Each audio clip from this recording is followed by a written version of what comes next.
we're ready to host that Conti. All right. Yeah. All right. Let us know when you're okay. We'll It's host. okay. Okay. All right. So, first and foremost, congratulations to Skull Shackles Group for nearly sweeping the 2020 Crashies. Well done. I honestly didn't think we were going to. I thought there were a lot of good contenders out there. Well, you had a lot of nominations. You had a lot of nominations, and you had some good clips. Yeah, I mean that's how the votes fell. So there were definitely some steep competition for sure in some of the categories, but yeah, I mean you can't really beat Laura's mom for funniest moment. Oh yeah. So, yeah. But I knew I wasn't gonna get the best crit, but in my heart it was the best crit because it lined up so perfect. They had to be there. If I could have voted, I would have voted for that one. If they were there and they saw it, they'd be like, "Yeah, this is the crit. This is." Yeah. It's just because they weren't there. The final BBEG opening the final battle of the mirrored campaign with the same exact crit. I mean, that's pretty damn cool. So cool for the bad guys at least. Yeah, you didn't cheat for that one, right? No, that's the thing. Like it was Roll20, so I guess it's cheating because Roll20 dice algorithm. But it's pretty awesome. Same exact move. 2 different parties, 2 different campaigns. Same monster though. Just opened up, bam, nat 20, AOE melee attack. Just smashed a bunch of people. It was beautiful. Yeah, I mean that's pretty special. Yeah, it's hard to top that. So, but a mega hexadin crit on the final boss. It was tough. It was tough. You would have had my vote. All right. So, enough patting ourselves on the back for having awesome shit happen last year. What happened last session? Last session, nothing really cool happened. So you guys fought and killed the original pirate captain who pressed you guys into servitude, shanghaiing you and forcing you to become pirates, harboring a grudge against him for a year in game and over a year in real life. You finally got to deal out the justice that had long been boiling over. Then, racing through a portal, you witnessed 2 giant kaiju monsters, the incarnate aspects of 2 powerful death deities, King Kong versus Godzilla, boxing it out over the dying body of the Leviathan, essentially the aquatic Tarrasque of the Shackles. Ready to just tank it, Claximus was going to swim up there and just start tanking it. But Bubbles had an idea, using his plant magic and realizing that his boat is kind of a plant. He tried to make his pirate ship grow. And thanks to the powers of plot and lots of ambient magic from the Leviathan churning around in the water, you turned your pirate ship into a giant kaiju monster. Power Rangers music started playing. There was a 3-way kaiju battle over the dying corpse of aquatic Tarrasque. Fucking cannons were being fired out of mouths. Giant, electrified metal nets were being spit out as breath weapons. So overall, another boring week for Skull and Shackles. When everything was said and done, your ship shrank back down to its normal size, and you guys were left with the aftermath of what had transpired. So, let's journey over to that map and take care of the business. All right, so preload it and send you guys over.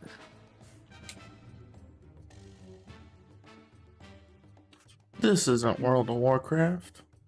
This is Dungeons and Dragons update. There we go. Right. I've had this keyboard for months now, and I still my hands still try to use my old keyboard layout. It's okay. Let's see. Change the musics. And cool. All right. From your ship, you watch the sort of violent convulsions of the Leviathan's body. Looking over at the head, you see Analora's sister and mother trying to soothe the beast through its final moments. It's a whole ordeal happening over there.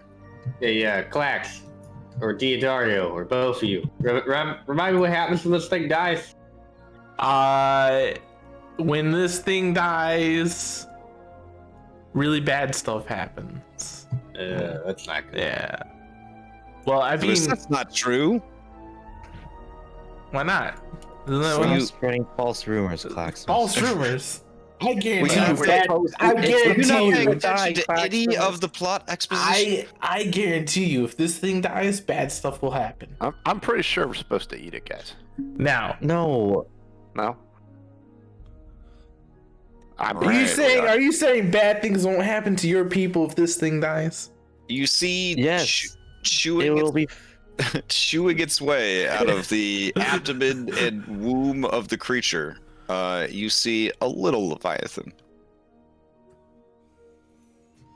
So do we kill that thing? I don't think we're supposed to kill it. It begins the meticulous task of eating its own mother.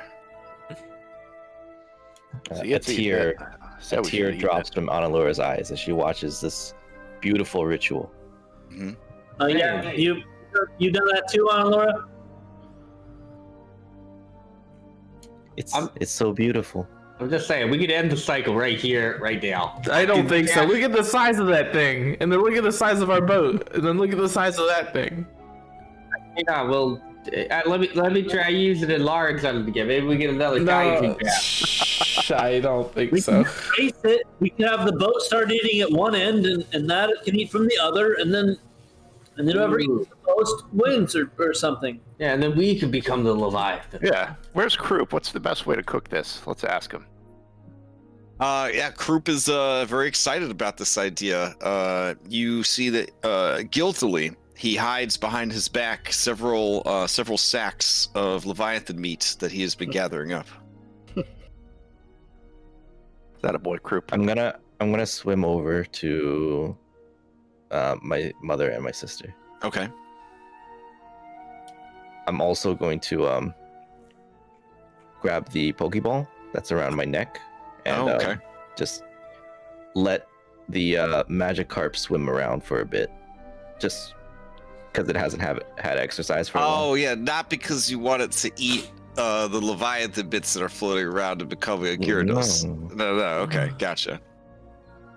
Wait, Hey, I can't stop it if it chooses to eat. so we should eat the pieces of the thing too? No, you should not. Why not? I mean, do you remember the Not Naga? Oh, yeah.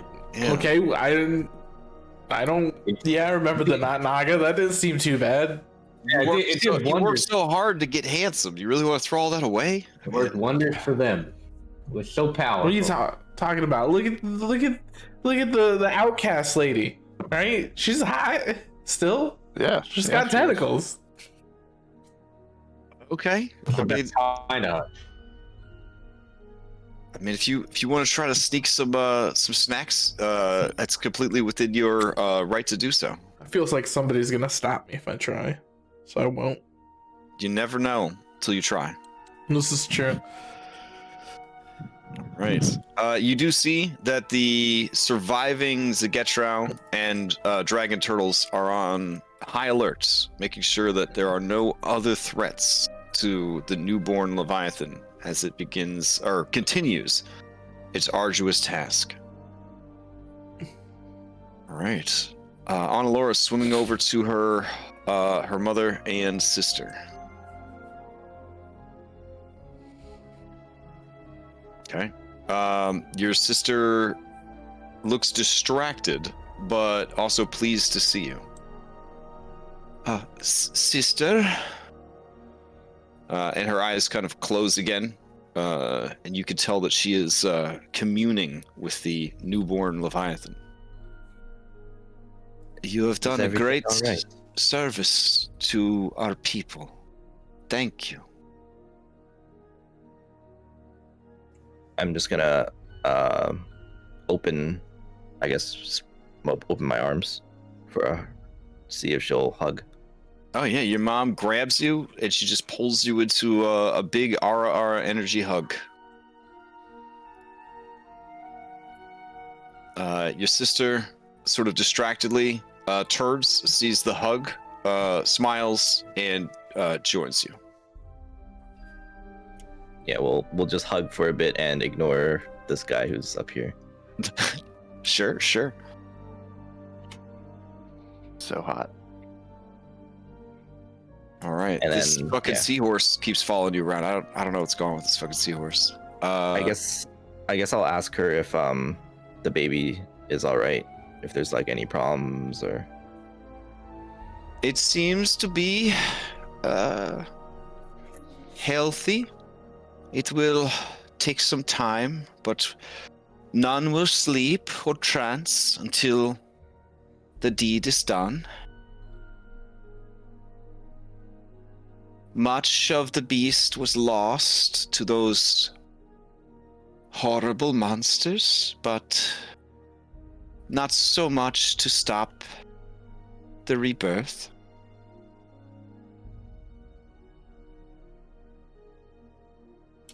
That's good to hear. I guess I'll be here for a while until everything is okay, and then I'll be taking my leave again. Your sister does not seem surprised, but does seem very sad. Your mom seems very surprised and very sad.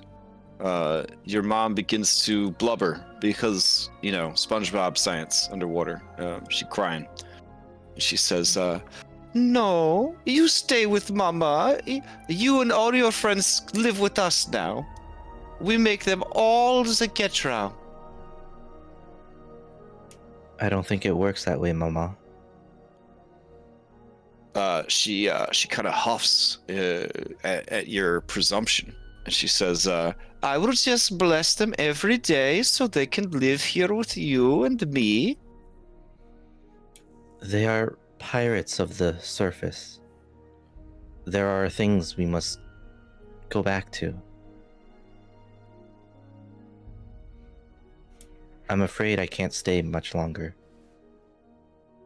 Maybe you could leave the one called Lift?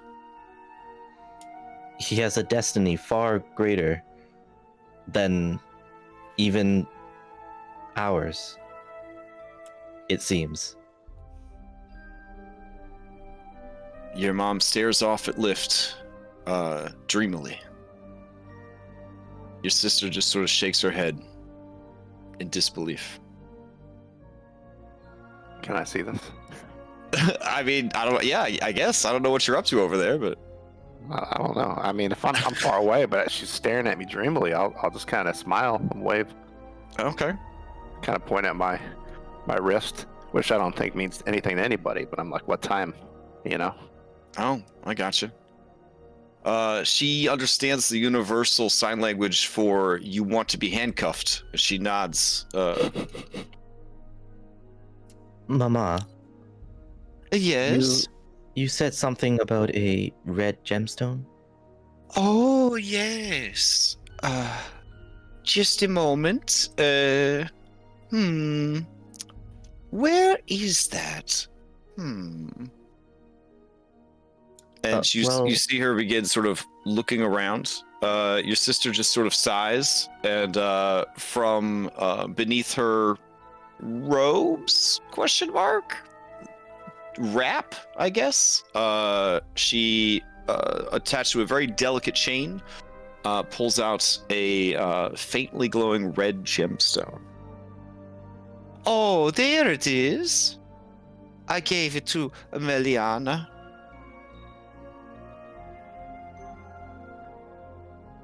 Miliana holds it out to you. Back on the ship, the ship's nostrils begin to flare hungrily. I'll take it, and then I'll ask the mom. Would you like to speak with anyone on the ship? But I mean, yeah, your mom wants to speak with everybody on the ship. Here, Mama. Why don't you give this to Lift? Okay. Yeah, she swims off. Her bodyguards swim it after. Laura, were you very specific with what you wanted her to give to Lift? I'm sure she's gonna give whatever she wants.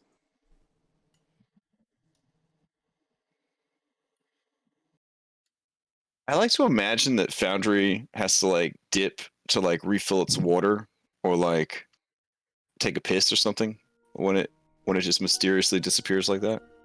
I don't know. Like it's like in the Matrix or something, you know? Anyways.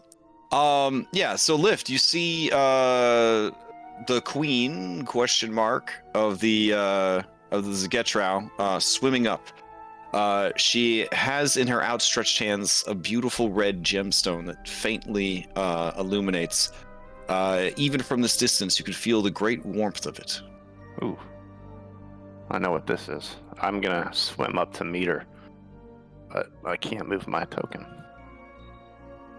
Game Oh, game's paused. That makes sense. All right. Oh. Okay. There we go. It's always paused. Forever. Oops. Secret cat. That's not good either.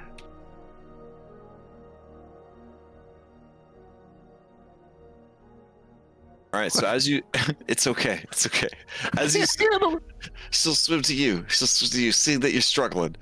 As you swim up, she says, "My daughter says you're destined for something very special, and that you will need this to do it."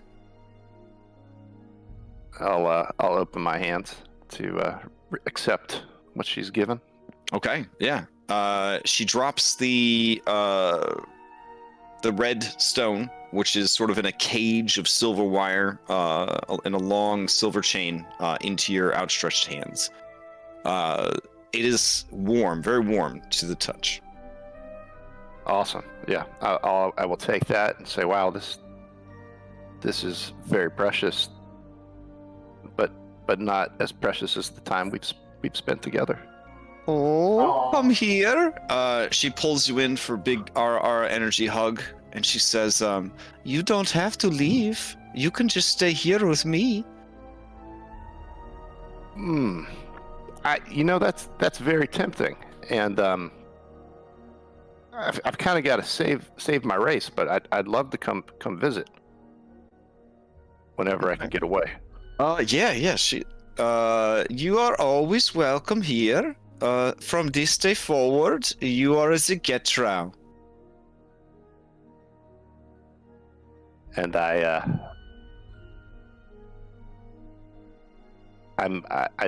can't put into words how grateful I am. And I stare longingly at her booty.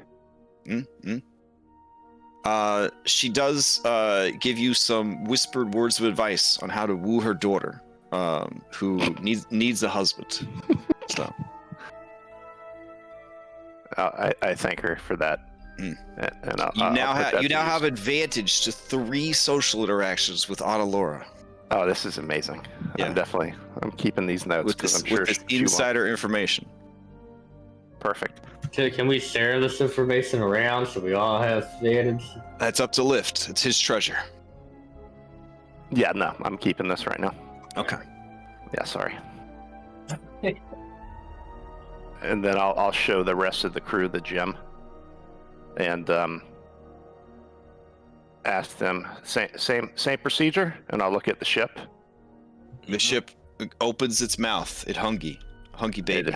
It is hungry, so I will feed the ship the gem. Okay.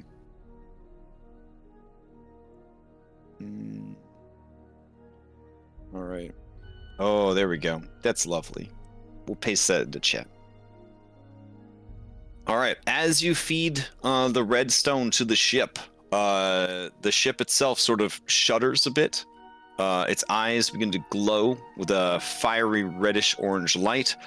And you see all along the belly / bottom of the ship / dragon that dark metal scales begin to grow forth from the wood, creating an interlocking plating that covers the bottom of the ship. Ooh. Can we tell what this does? I mean, the ship will just straight up tell you if you want to know.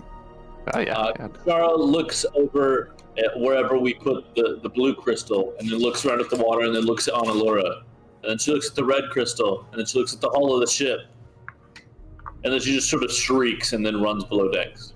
Okay. What's wrong with her? The ship chuckles and says, "She knows our next journey is beneath the earth.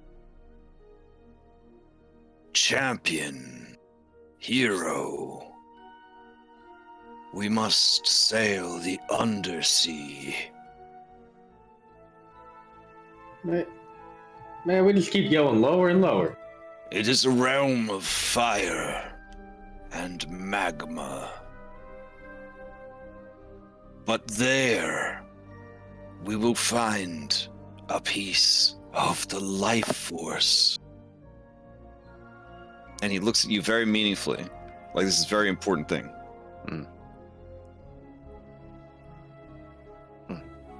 It's like Journey to the Center. I was read a book as a kid, and Journey to the Center of something.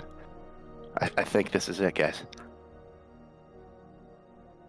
We will return to Edentatu Island. That is where the entrance to the undersea Oh, not waits. that fucking island. Oh, is it that big whirlpool or whatever? I love that place. That place is You great. hear a tiny voice pipe up from inside the ship. The ship says, "It is the very same." From underneath those gratings. Yeah. Not that island. No. Well, the life force is a powerful relic that was shattered into 3 pieces, Bubbles Shooter. And Somebody took a hammer to an NES cart. maybe. I can't go into too much detail because Nintendo's very strict about certain things. But this is, the different parts of the life force represent the different virtues that would make the ultimate hero. Yeah, I get it. Yeah. Looks, marketability, and accessibility. Yeah. Yep. I was trying to figure out like 3 that related to sex, but I wasn't fast enough. All right, the ship seems content, but its eyes keep drifting towards what you assume to be the surface. Well, I think that's our signal. Yeah, the boat wants to leave, so we gotta go. Wait, is that how that works? I don't think that's how that Yeah. works. You're the captain of the ship. That's not how that works. Yeah, but kind of is. We just got here. No. We watched the thing eat the other thing. We killed 2 living gods, which is 1 more than I thought we were going to have to kill. And we beat up our old boss. That thing that most people want to do anyway. Oh yeah, for sure. Like, honestly, I think we hit all the boxes. The only thing I haven't done is slept with Annalora's sister. Well, But if we leave, you won't get a chance to. true, but I don't think I have a chance. She won't talk to me anymore. What are you talking? Why won't she talk to you? You haven't even tried. I start pushing Bubbles towards. Hey, get your bubble going. Get your bubble going. Oh yeah, sensing that there is some hesitancy to leave, Annalora's mom, who has a name, but we're just going to call her Annalora's mom in honor of the great American movie American Pie, grabs Lift by the forearm and begins to drag him back towards her dragon turtle. This is acceptable. See, even the hero says this is acceptable. Is it? Can I, seeing how they're sisters, can I give one of those inspiration or advantage rolls to Bubbles dealing with the sister? Sadly, the insider information from Analora's mom pertains specifically to Analora. Damn it. Just give your bubble. Ask about the other one. Ask about the other one. Just start pushing you. I just start pushing Bubbles towards the sister. I'll ask the mom while she's taking me. Have you ever wanted a monkey as a Like a son-in-law? sea monkey. Well, yeah, I mean a bubble monkey, bubble sea monkey, kind of. She eyes Bubbles and says, he looks like an opera singer, yeah? Very famous. His voice. I mean, sometimes I shouldn't tell you this, but he does go by Fernando. Oh. She whispers to you insider information on how to woo Meliana. Perfect. I will. That's I the will name swim. too. I'm gonna swim back to Bubbles real quick. Let him know about this, Alright. and then I swim right back. While Alora, this is happening. yeah, Meliana is sort of watching your mom and just shaking her head as she continues distractedly to watch over the baby Leviathan as it continues its task.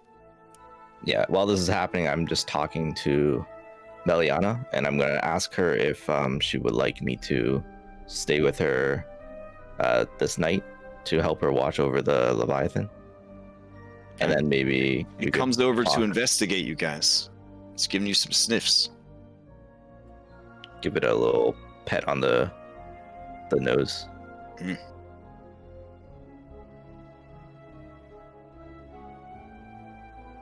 All right, gets back to work. Alright. But most kid you walks over. And after it clasps his pushes several times. Okay. Alright, I walk up to Adela's sister. Hey, what's going on? It's me, Bubbles, the captain, the giant robot. She smiles at you awkwardly. So, Are you speaking? I'm Diodario. Oh, you're maybe? using your skull to translate again. Alright, I'm looking at Diodario. Like, you gotta be smooth.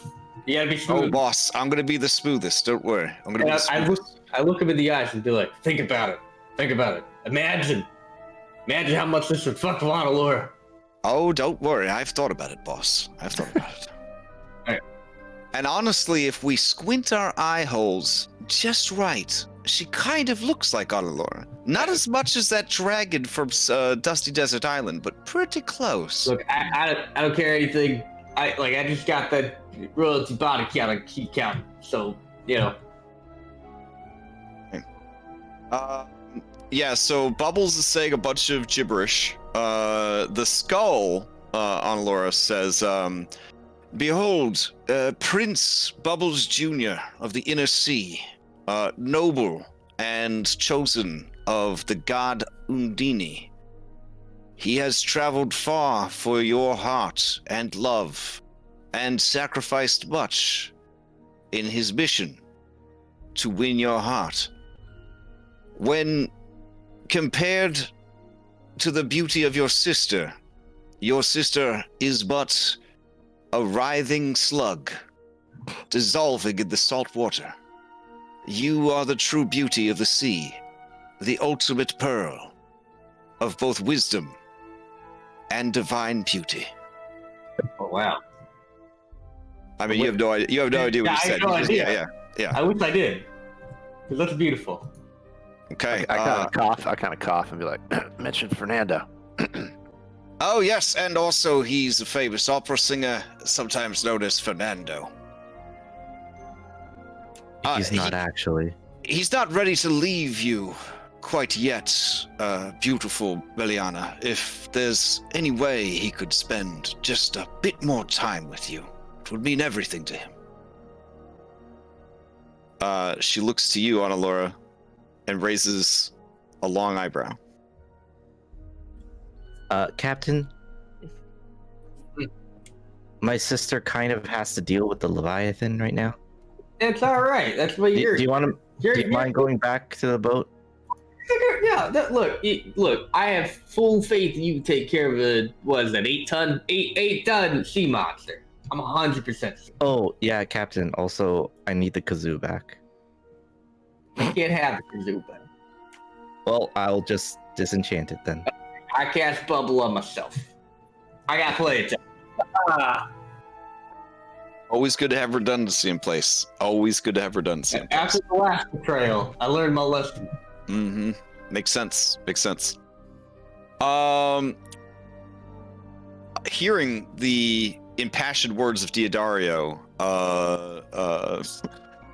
Mirieke, aka Anlora's mom, says, well, it is settled then. Your friends should stay a little bit longer. They will see the beautiful feasting, and then they will help us consume the flesh of our dead, yes?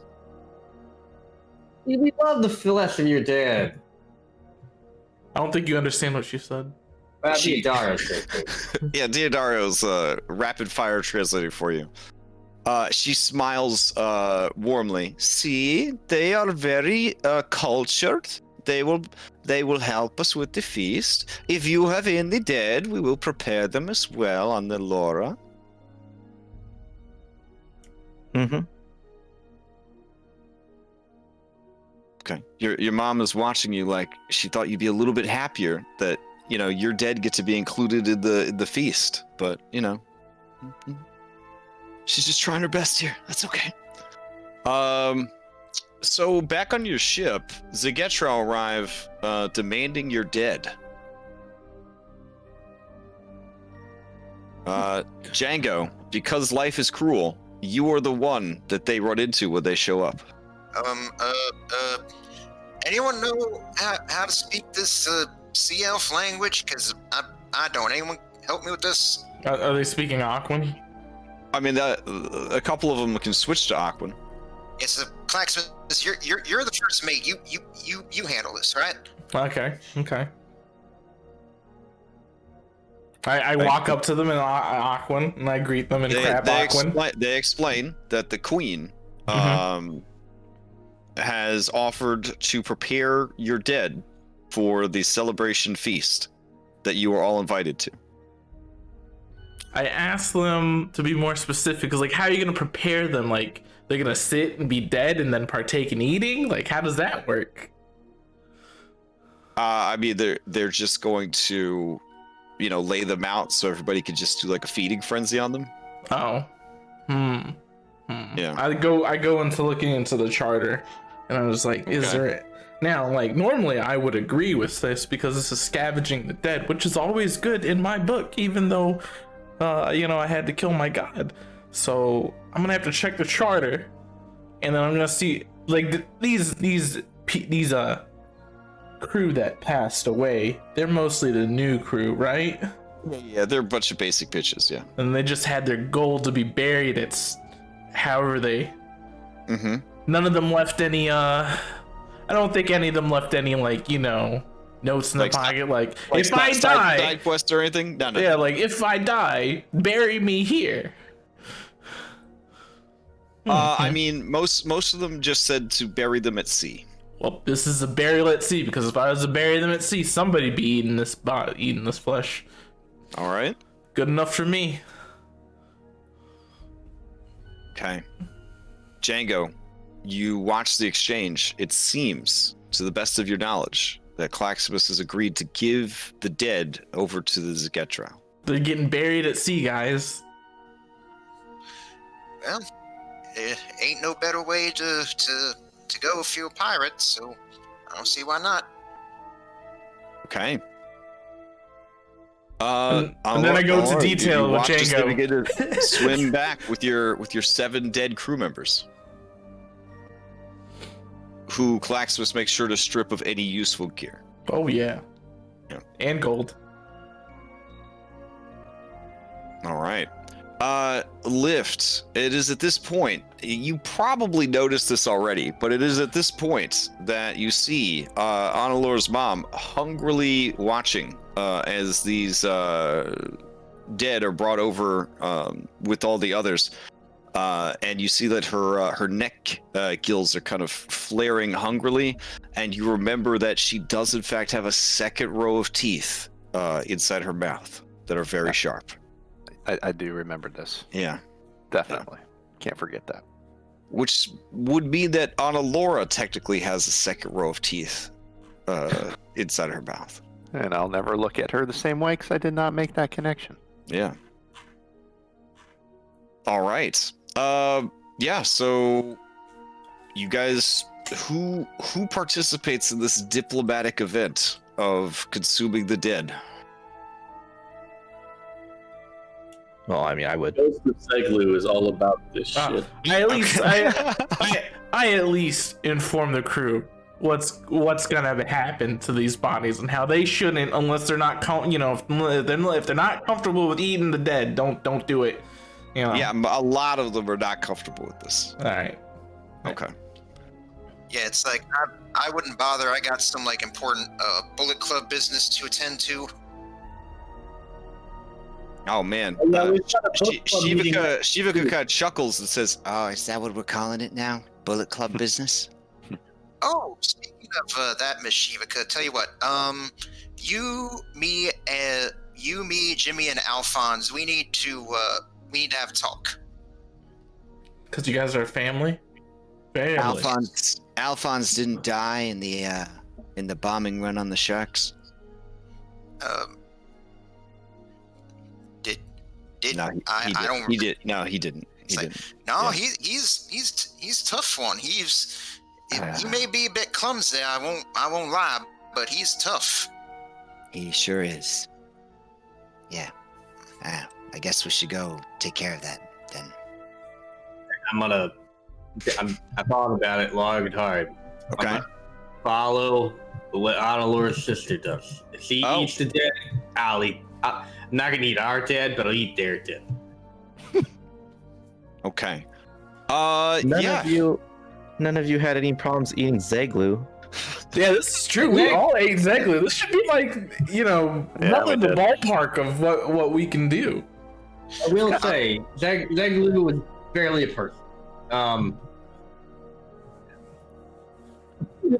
sure you liked Zeglu more than these nameless. I mean, Zeglu made things happen, Captain. He made things happen. Didn't a mutiny? I mean, Yeah, but made he was things so happen. much. He was so much better than like Chicane. That's true. There's a murmur from the entire crew of Ascent. Well, that is true. Yeah. And that's not saying much. Some of them point to the portrait of Chicane that hangs on the ship with a plaque that reads "Ultimate Betrayer." I imagine that's graffitied to all hell. Yeah, it's real bad. Everybody loves graffitiing that picture. I bet it has like a villain's mustache like drawn on it several different ways. Kind of like this guy's.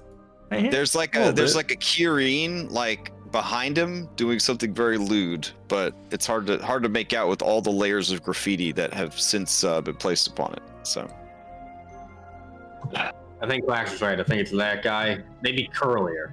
Yeah, I wanted to curl up. Definitely curlier, but very similar to his. Like, yeah. all right. The celebration, such as it were, is it is both somber and also highly excitable.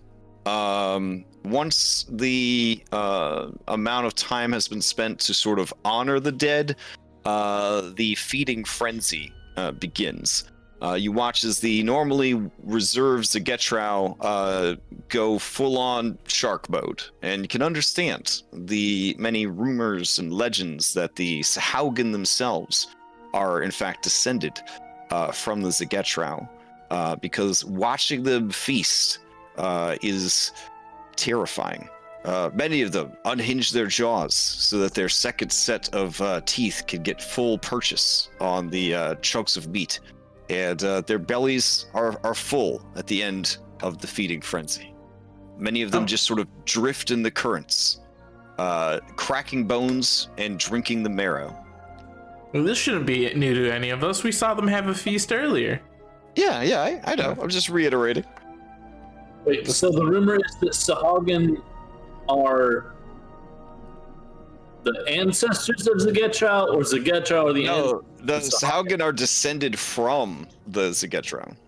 Like they branched off from them. Yeah. Like the fucking the trench from Aquaman. Which is why, lore drop, there is a very small chance that a Sahagin is born that looks exactly like a sea elf. It's fucking dope. Which then they raise them to be super spies, send them into elven communities. Next character. Yeah. Is it this one? I mean, it's one of those things that there's guaranteed that in every sea elf community, there's bound to be one of them Sahagin imposters. It's got to be that one. She's the most shifty looking one. Ours. All right. So you guys dig in or not, and time passes. Lift. Analora's mom wants you all to herself, unless you were bringing like friends along. That's okay too.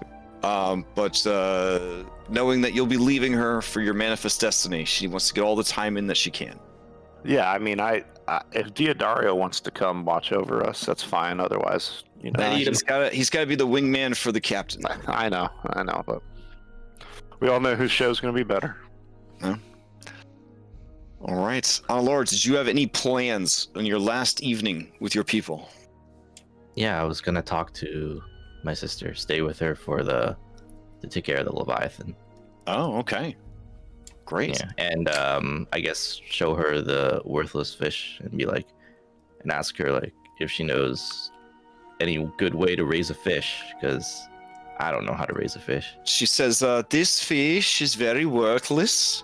It's only good two things: jumping and splashing. If you treat this fish very badly, you kick it a lot, you punch it, hurt it all the time, make it feel bad. Eventually, it will grow into a big sea monster and try to kill you." What if I've been, petting it and It will just letting always it be swim around? worthless. Kindness is the prison of this beast's true potential. Do you want it? Oh, I love to be mean to things. This would be a great gift. Are you sure? It is a powerful creature if you treat it wrongly. No, Diodario, did you tell me it was a bit like that fish was supposed to climb a waterfall or some crap? Yeah, boss, that's the jumping part. I could just jumps up the waterfall. Okay, I'm gonna try to keep raising it a bit. Here, let me show you. And then she stands up and she just steps on worthless fish, starts grinding her heel against worthless fish against the shell house on this turtle's back. It just cries out, "Carp, carp, carp!" And she lets out a long cackle as she just grinds her heel into it. Its body just flailing helplessly. Here, you try, sister. I'm gonna cure wounds it. All right. As you do, your sister just shakes her head. It will never reach its full potential like this. I'll train it like this then. She hugs you and says, "Your soft heart will always be your greatest weakness." Look, if it flops hard enough, it could maybe knock someone over. She just stares down at the fish in your hands and says, "Sure." I'm gonna tell it to tackle the coral dragon. Okay. Yeah, it begins to shake in your hands, and then a long rope of brown and white poop starts to come out of its cloaca. I'm gonna cast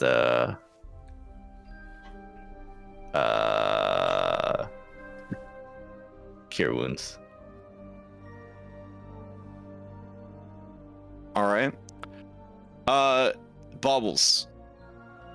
Diodario's like, hey, there's room on the right side of her. We should bring her a plate of food. She hasn't had anything to eat. She's just been doing that mind meld with the baby. Yeah, you're right. Yeah, bring her a plate of food. That's what you do at a family barbecue when you're after somebody. You bring them a plate of food. That's good. I guess walk around and gather. Oh, grab one of those juice pods. One of those juice pods. There you go. Oh, yeah.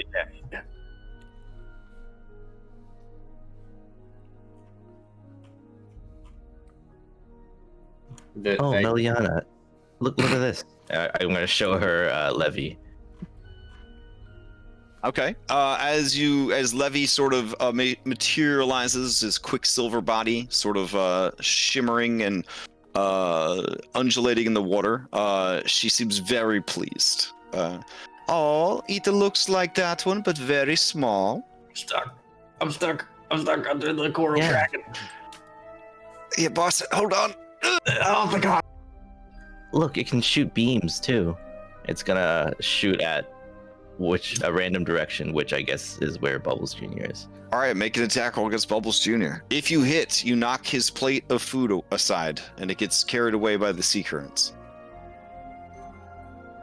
Oh, damn. I'm gonna seals. All right. Instinctively, you throw up a shield. You reach on Laura's sister with the plate of food. Hey! She seems confused. What is that you're carrying the food on? Oh, it's called a plate above the surface. Did my sister invent this plate? No, she didn't. No, she invented a lot of stuff, but not plates. Oh, you did not get enough to eat earlier? No, I noticed that you haven't eaten anything, so I thought you might be hungry. So I got you some. Oh man, her face blushes purple. Yeah, and her stomach growls in a very unladylike way.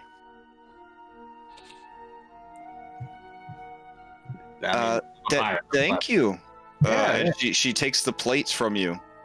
And then Diodario says some stuff, and she blushes harder and takes the juice pod. Well, I can hear what she said.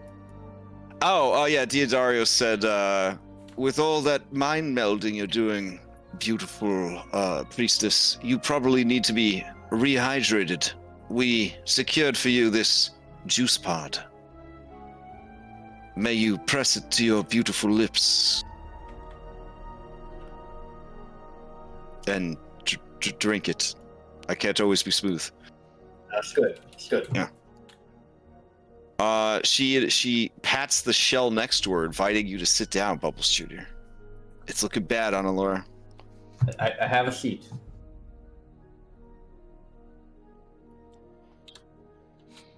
All right, yeah. She, through Diodario, begins to ask you questions about your pirate life.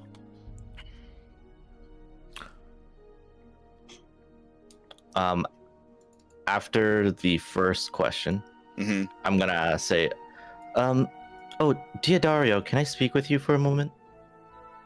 Can't you see I'm at work, sweetheart? You're gonna have to wait. But I really want to speak with you.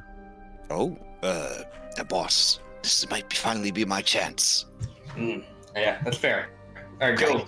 All right, he detaches from the belt carabiner and begins to float towards you, thanks to the magic of underwater. I'm gonna grab him. Oh, so forward. I'm gonna put him in Juliet's hands. Wait, what? What's happening here? Oh, Juliet, could you entertain this skull for a bit? She narrows her eyes. How so? I don't know. Maybe you can show some of the younger Zagetra how to play soccer. All right, she nods. She nods and swims off with it. Blitzball. Blitzball. He cries out, "Bubbles, save me!" Oh, Captain, I think Diodario needs your help. Bubbles, without Diodario to translate, how are you communicating?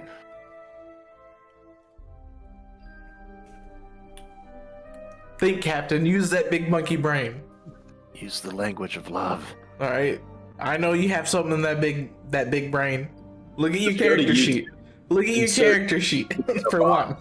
Let's start off with reading that character sheet. Are you there, Bubbles, or have you been defeated already? No, I'm here. Sorry. Okay. I ran down to grab food. Oh yeah. Apparently, Diodario's gone to play soccer with the children. Yeah, no, it was I got these new wireless headphones. Oh, okay. Okay. All right. So read that character sheet. Yeah, that's. I'm gonna whisper something to you, Crash. Okay. Or DM it something to you. Okay. Ignore her. You can do this. I believe in you. Yeah, I will. So,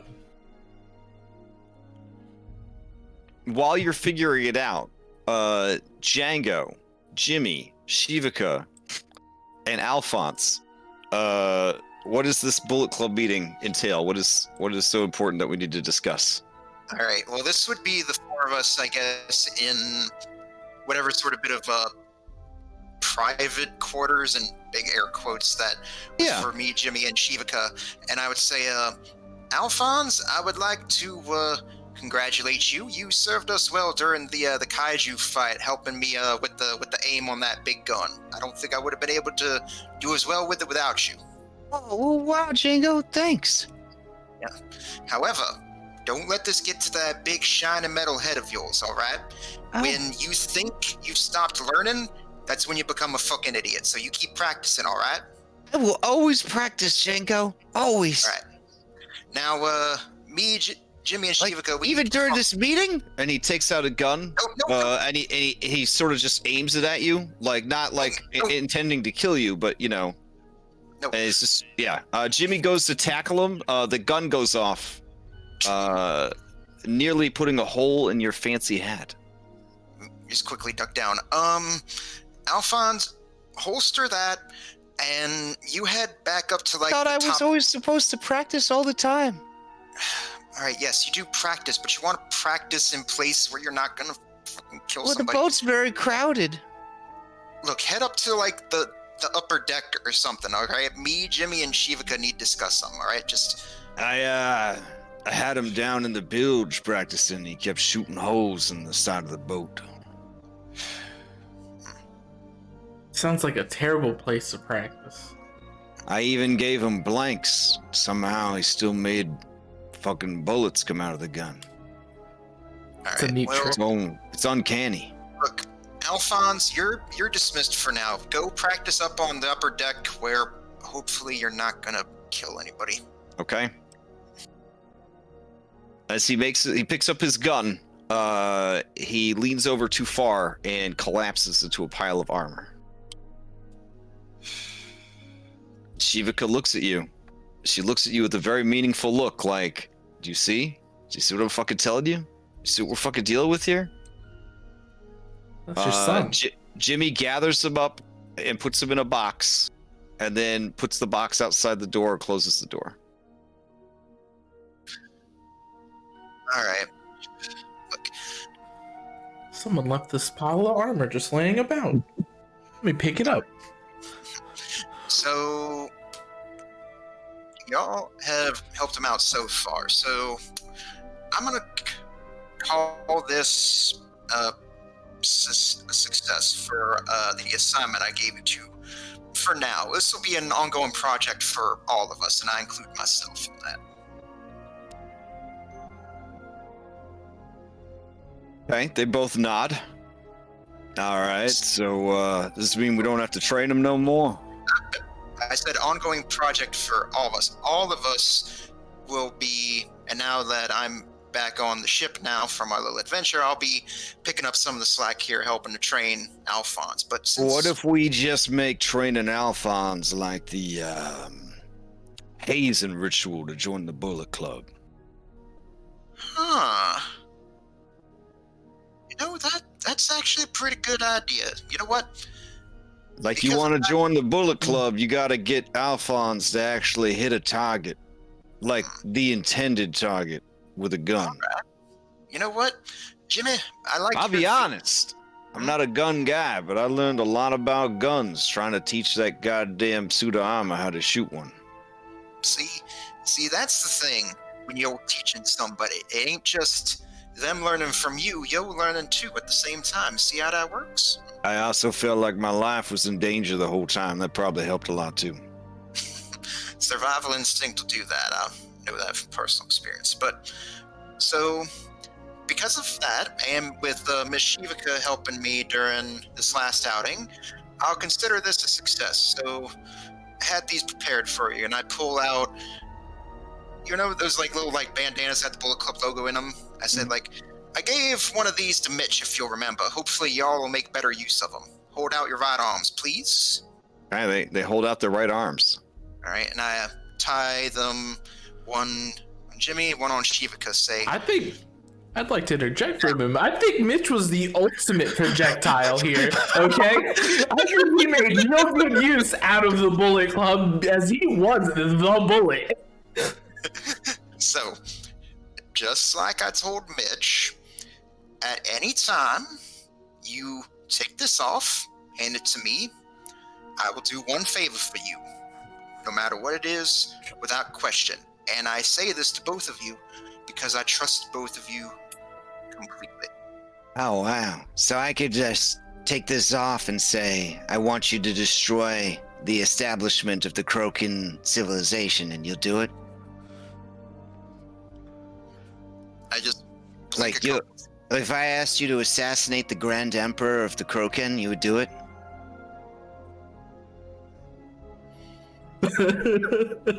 Yes.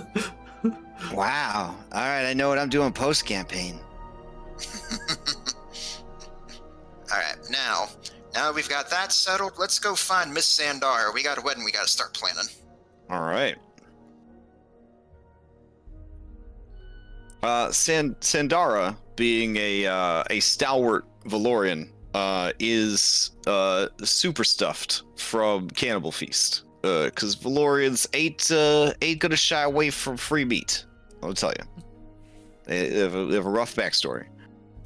She sees you approach and says, well, there they are. The happy triple. So, hold on. Okay. There's just a lot going on in there now. So you gonna get married. Do you want to do it underwater, or you want to wait till we get back to the surface? I think probably getting back to the surface would be best. The boat says we're going to Edentatu. You know, it would be adorable to have a bunch of little hedgehogs running around in little flower girl dresses. Ooh, yeah, that would be nice. Remember that waterfall where we thought they were going to throw us off and kill us? That'd be a really, romantic spot for it. Yeah, that'd work perfect. Yeah. Clax was just burping from eating. So I'm paying no mind to him. So have I given you the play-by-play on Bismara and the importance that she's going to play in your married life? Not really. We've been kind of busy, with the whole, fighting your old captain thing and, kaiju fight with 2 death gods and all that. So that okay. Under the radar. Sure. Okay, yeah, hold on. They're a little damp because we're underwater, but here's her. That if you open it up, there's all sorts of just useful information that you're going to want to know about your married life, So basically, when you guys get pirate married, the 3 of you agree that whatever wealth one acquires, all share.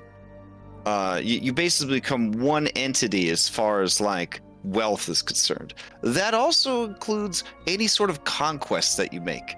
So you guys, of course, are allowed to experience love and loss outside of your tightly knit, blessed union under Besmara, because what kind of pirate stops collecting booty? You know what I'm saying? So that's gonna be fine. In the aftermath of you guys being married, as long as you're all like together, you're gonna experience some positive boons if you get into a dangerous situation. In order to sort of show the bond that you share, you could either go with matching tattoos, matching rings, or matching earrings. Some people even go with bracers, but other people feel that the bracers are sort of indicative of shackles, and they don't want that negative connotation with the marriage. Now, you mentioned tattoos. Like, for Shivikah, that makes sense, but for me and Jimmy, how the hell would that even work? Oh, we just shave your fur, you know, and and then we put the tattoo on. We could also do a brand. That'll make sure that the the fur doesn't grow back. All right. Let me just stop you right there. All right. I look to Jimmy and Shivikah. I don't know. How do y'all, matching earrings? I think that sounds pretty nice. What do y'all think about that?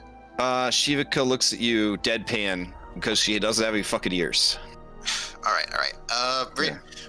Rings then. Okay. Can't go wrong with a ring. All right, yeah, they both kind of look at each other. They shrug their shoulders. Okay, so you're gonna need 3 rings of equal value. All right. Each ring must be of equal value. The value itself doesn't matter, but it kind of does. She whispers. She whispers to you where the other two can't hear. All right. So I think I got a couple ideas where I might be here.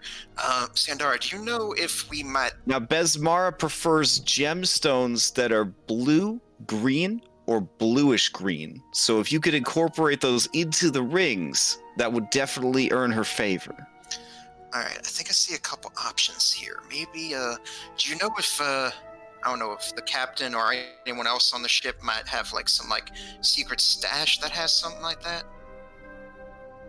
What, have gems? I mean, I'm sure somebody does. Laura usually keeps track of everything. Just check prison pouches.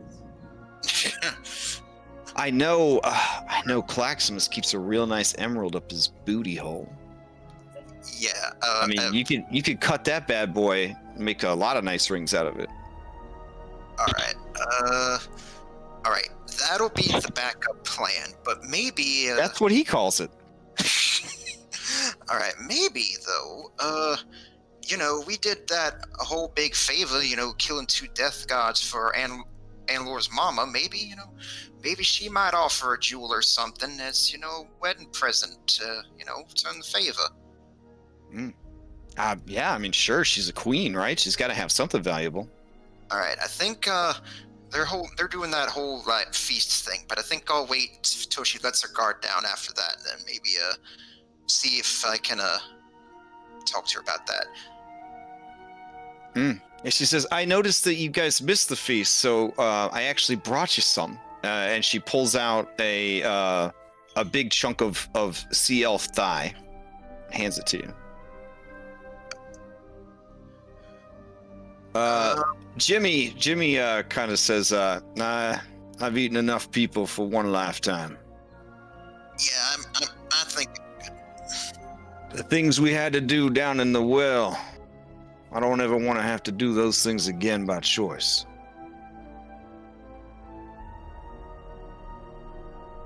But thank you for thinking of us.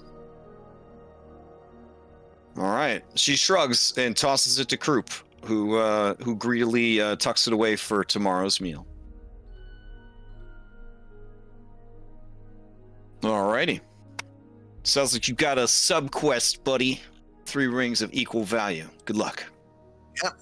All right. Anna Laura, I've received your message. Bubbles, how are you piercing the defenses of the language barrier?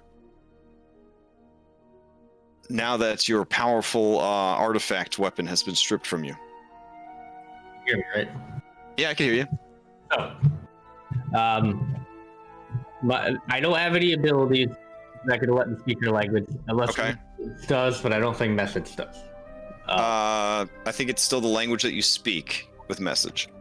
So I have to fall back to that hunky European guy who's talking to your wife for too long. Okay. Okay. Or like broken language, little stuff picked up, or like not speaking it at all and just trying my damnedest to, like maybe using plant, like my plant powers to like, act out what I'm trying to say, Okay. Yeah. Give me a performance check.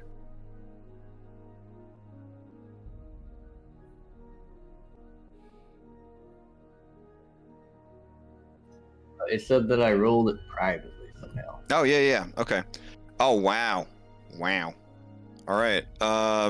She is very impressed with what you're doing. Anna Laura, you see on your sister's face that she is fascinated and drawn in by his strange woke-ape ways. I'm gonna whisper to her.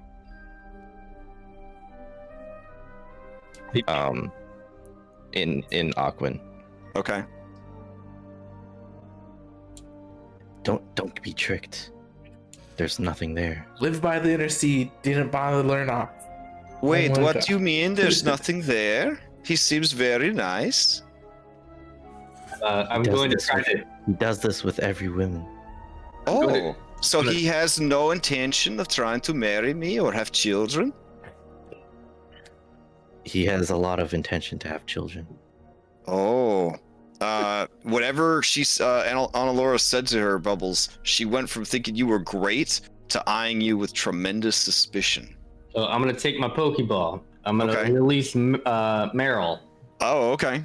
and then I'm gonna take the advice that Lith gave me. Okay. I'm going to begin to sing because it's a universal. It sounds great in every language. Okay. I'm gonna have to bring out the Squirtle Okay. Oh god. and tell Squirtle to play with Meryl. Oh man, as soon as Meryl appears, your sister's eyes once again light up because it's the cutest fucking thing she's ever seen in her entire life. But then Squirtle shows up. Who is it actually called Squirtle? It's a turtle. Sorry, Blue Turtle. Sure. All right, Blue Turtle shows up, and the two of them begin having a Pokemon battle.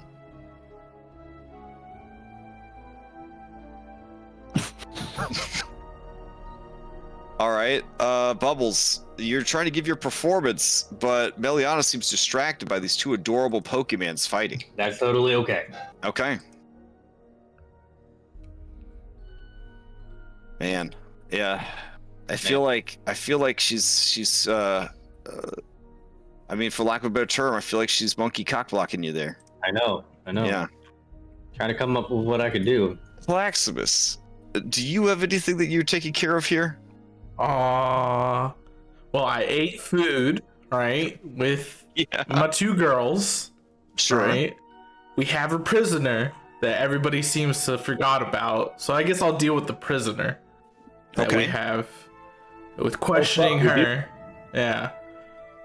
Are you talking about Cocky Tarun? Yeah, because I think that's the only. Well, we got Grok, but Grok's not a prisoner, and so we got Grok, and we got the dwarf lady, and we got her, and Pempery bamped the fuck out of there, so we don't know where Pant. All right, so it's just me, Sandara, and Green Marshmallow, right? And I guess we're dealing with Kalki, with questioning her, telling her that, giving her the good news that her boss is dead, because that's good news in my book. Oh man, when you tell her that Beardless Dungar is dead, at first she doesn't believe you. But you did have one of your crewmates bring his body. So yeah, when she sees his body, she begins to sob. Well, now you have an opportunity here, Kalki, right? She We're out begins of to her crawl. She begins to crawl towards this fat, bloated corpse. Oh, nope. Keeping her away from that. Nope, Okay. nope. You can forget about that. All right? Forget about that. And we'll have Brock take that away. It was like, that's gone. That's old. And now we're going to have the new hotness, which is the Thorned Bosom, right? And we need a ship's wizard. And that's going to be you. She sneers at you and says, I'm no wizard. And then I go about the list of like, all right, we had a dragonborn. He was a ship wizard, but he was no wizard. Okay. We have a rogue. Right? She was a ship wizard. She's no wizard. Whatever the fuck you are, ship wizard, you don't have to be a wizard. I think that's just how that works. I think that's just how that position works. You don't have to actually be a wizard to be the ship wizard, from what I've learned. She stares at you, her face contorted with hatred. Are you the one that killed him? Oh, 100%. I stabbed him right through the heart. Then I'm gonna kill you. You're welcome to try. But, and then I was like, point how dainty she is, and was like, you got took out by a dead dude. Like, that.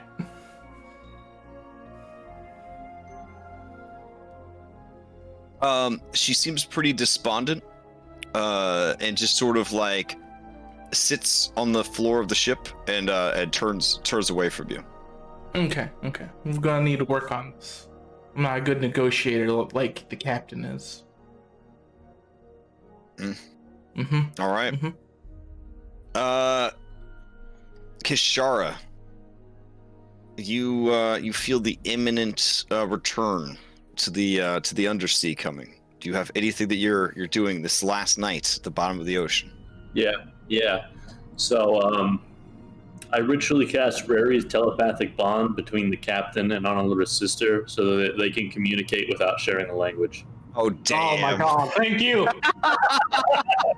Best wingman ever. That's a new award for next year's category. Oh man. That's a spell. Yeah, it's a really powerful spell. A really powerful spell. If I feel that and I see that happen, I'll cast spell magic. Oh jeez, really? Do it again. It's a ritual cast. I'll do it. Ritual cast. How many fucking counter spell slots you got? Like I can do this. I can do this all day. It just takes Ritual spell. Every Ritual 10 spell. minutes. Captain can only be out for 10 minutes. I got plenty of spell slots, man. Hey, if you want to do this, we can do this. All right, you guys begin burning through your spell slots. 1 hour. It doesn't cost me a spell slot. It just takes me 10 minutes. Okay. Yeah. So I mean, eventually you would outpace Honolulu's dispel magics. I gotcha. All right. During this time, I imagine the longer it takes, the more ground bubbles has to make up. But Well, I'm hoping the Pokemon battle will cover. So, Bobbles, in the brief moments where you guys are able to share a language, she wants to confirm, you're trying to make the babies with me? No, I don't want any babies. Oh, she turns angrily to her sister. And then in Zaget's she says, he says he does not want any babies. Yeah, and he has a lot on the surface. Hey, that wasn't proven. Sometimes it doesn't. He doesn't get. As you snap your fingers and dispel magic, and then furiously, a small gnome begins casting the ritual again. 10 minutes pass, and then she turns to you, Bubbles, and says, "Wait, you have many children already on the surface? Is that why you don't want any more?" Well, it depends who you ask. If you ask my lawyer, the answer is yes. But if you ask me in the courtroom, the answer is no. Okay. She angrily turns back to you, Annalora. What? He has a lot of babies. Well, then he says if he has all those babies, he does not want any. So he does not want to get married or have babies. This is a good. This is a good thing. Do you know how fertile woke apes are? That's why they're everywhere on the surface. She gasps. They're everywhere on the surface? I've seen a lot of them. Oh man, she turns back to you 10 minutes later after the spell's back in effect. Including me, we've only seen 3 woke apes. If you don't include frog people who had become apes. She says, my sister, she says you are the father of all the woke apes on the surface? There are many? I mean, there are many woke apes in the Inland Sea, but Annalora's only seen like 4 or 5 real woke apes that are. So you are the father of all these woke apes? Dispel magic, dispel magic. Yeah, I am. I probably. Okay, as you stop that, she turns to you excitedly, Annalora, and says, this is excellent. Mother is trying to have another baby, and you have brought the most fertile woke ape from the surface world to her. Yeah, why have you kept him from her? I haven't. He just hasn't gone to her. This could be the answers to all of her prayers. I think she's inside with Lift. That's fine. Bubbles, she begins to drag you towards the entrance of the shell hut. I don't care what this happens. I don't care what happens to me. All right. You are tossed in there with lifted Annalora's bomb.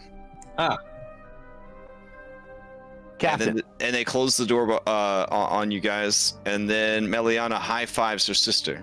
We have done it, sister. Well, I guess I'll just fuck her mom then. Move over.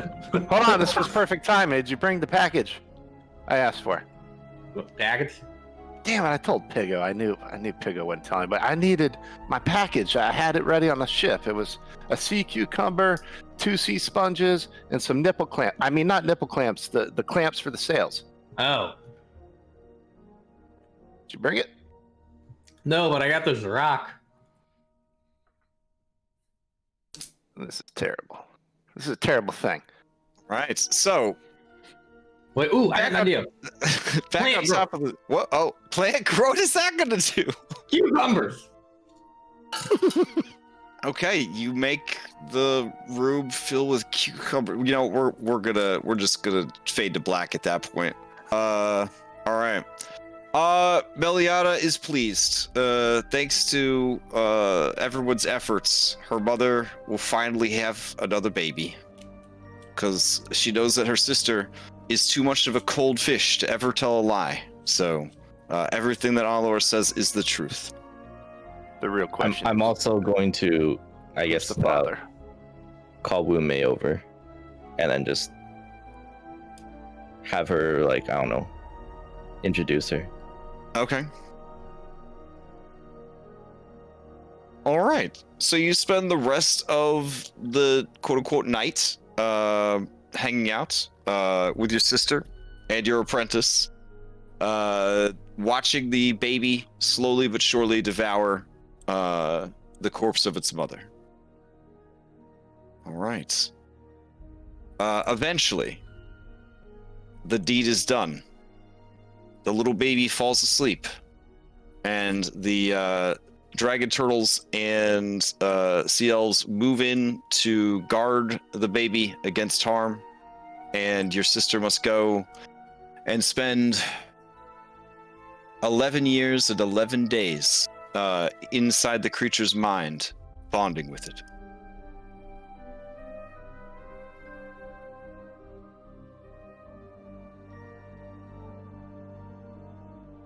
Unless someone else takes the responsibility from her. Well, who would want that? I don't know. I mean, if you have another character plan, this is your chance. But otherwise, I guess just give your sister a hug and call it a day. I'm gonna give her a hug and say, She could have at least hooked up with Captain Bubbles before she spends 11 years, 11 days in a psychic coma. But, you know, whatevs, whatevs.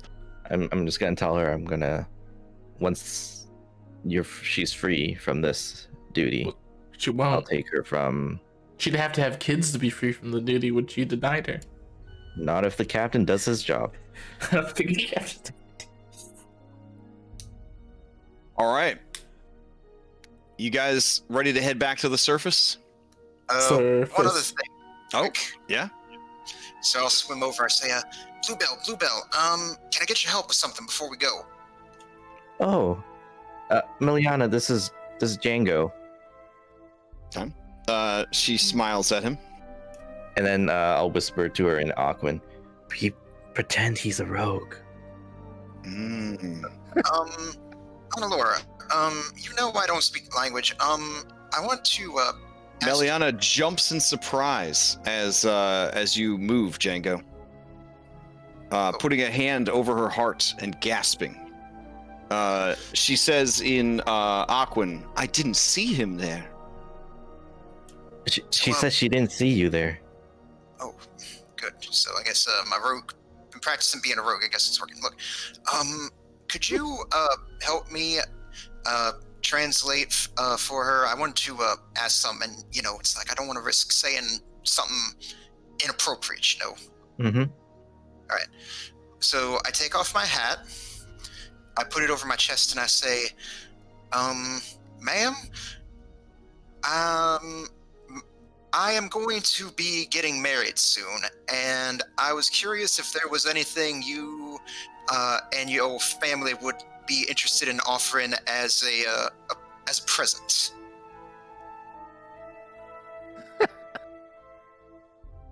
All right. I will tell Meliana that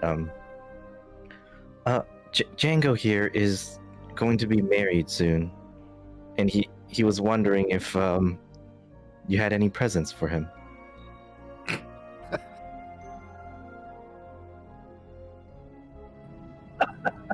This is the funniest thing in the world to me. Walk into somebody's house. Hey, I'm getting married soon. Give him a present. Well, no, they did see without Django, right? The Leviathan might be dead. I'm literally crying. Honestly, Django, is there anything in particular you were looking for? Well, I was told that the goddess Besmara really likes green gems, and it would mean so much to me if I could have something that could be set into something that would work set into a ring for myself and my two spouses. Green gems. I have everything but green. Are you sure some of these other ones won't work? If you have something that's blue or a bluish green, that could work as well. Yeah, I have crystal barrels. I guess a diamond's not really blue, but if you look at it in the right light, it will be. The crystal barrel, yes, that would work wonderfully. Thank you. I have moonstone. I have quartz. I have a jasper. Are those all green or blue? They're all bluish white. I did not know that. Like, did you actually know that? Or did that's a description? That's what the picture in our bag of holding says. Oh, okay. Well, anything that you feel would be. Yes, You sure you don't want my emerald? Nah, you seem to have grown rather attached to that. I'll let you keep a hold of that. I'd be honored for you to use my shit emerald. No, you keep that. I think you and. How about you keep that as a gift for Miss Sandara? Something tells me she'll probably like that. Your sister's attention is turned back to the task at hand of caring for the baby. She seems to have forgotten the conversation. But Here, Django, just why don't you take one of these? oh yes, this ocean jasper. This will be lovely. Thank you so much. Yep, it's worth 100 or 50 GP. So Had you my should be able ass to emerald. craft that. Could have had that ass in. Oh, do you need me to craft it for you? Ocean jasper. Well, You know, I am like a tinkerer. If you don't mind, Bluebell, if that would be very nice of you. Yeah, sure. I'm in a good mood today. All right. Sounds like all that's sorted then. All right. Your brother asked you to fix his gun before he leaves. Oh, I'll show him how to fix it as well. Oh, okay. Give him like a beginner's first gun kit. All right. Fair enough. Lift and Bubbles, after many hours of diplomacy, you are sent staggering back to your ship, laden with jewels and gold, a present from Mama. Well, Captain, after the night we spent together, if you ever want a roommate, I'm there for you. Yeah. Nah, I'm good. All right. So, you bid the undersea world adieu. Oh, yeah. Also, your sister gives you directions to Tarek the Champion's lair for whenever you feel the need to use them. Yeah, I'll tell them I'll send them seahorse mail. Okay. And I'll tell Meliana that I'm gonna work on some fertility potions for Mama. Make sure she gets those. Okay. She says, I will not be doing anything for 11 years and 11 days. Oh, Akark. Yeah, he grumbles. Yes, I will take care of it.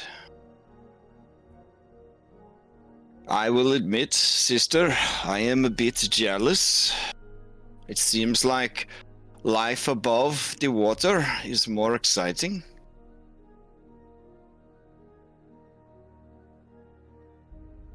Well, perhaps one day I'll take both you and Meliana and we'll go to the surface together. I think I would like that, but for now, my job and my place is here. It was good to see you again, sister. It was. And I'll be visiting again. Okay. Your siblings embrace you, and then let you go. All right. I swim back. Okay.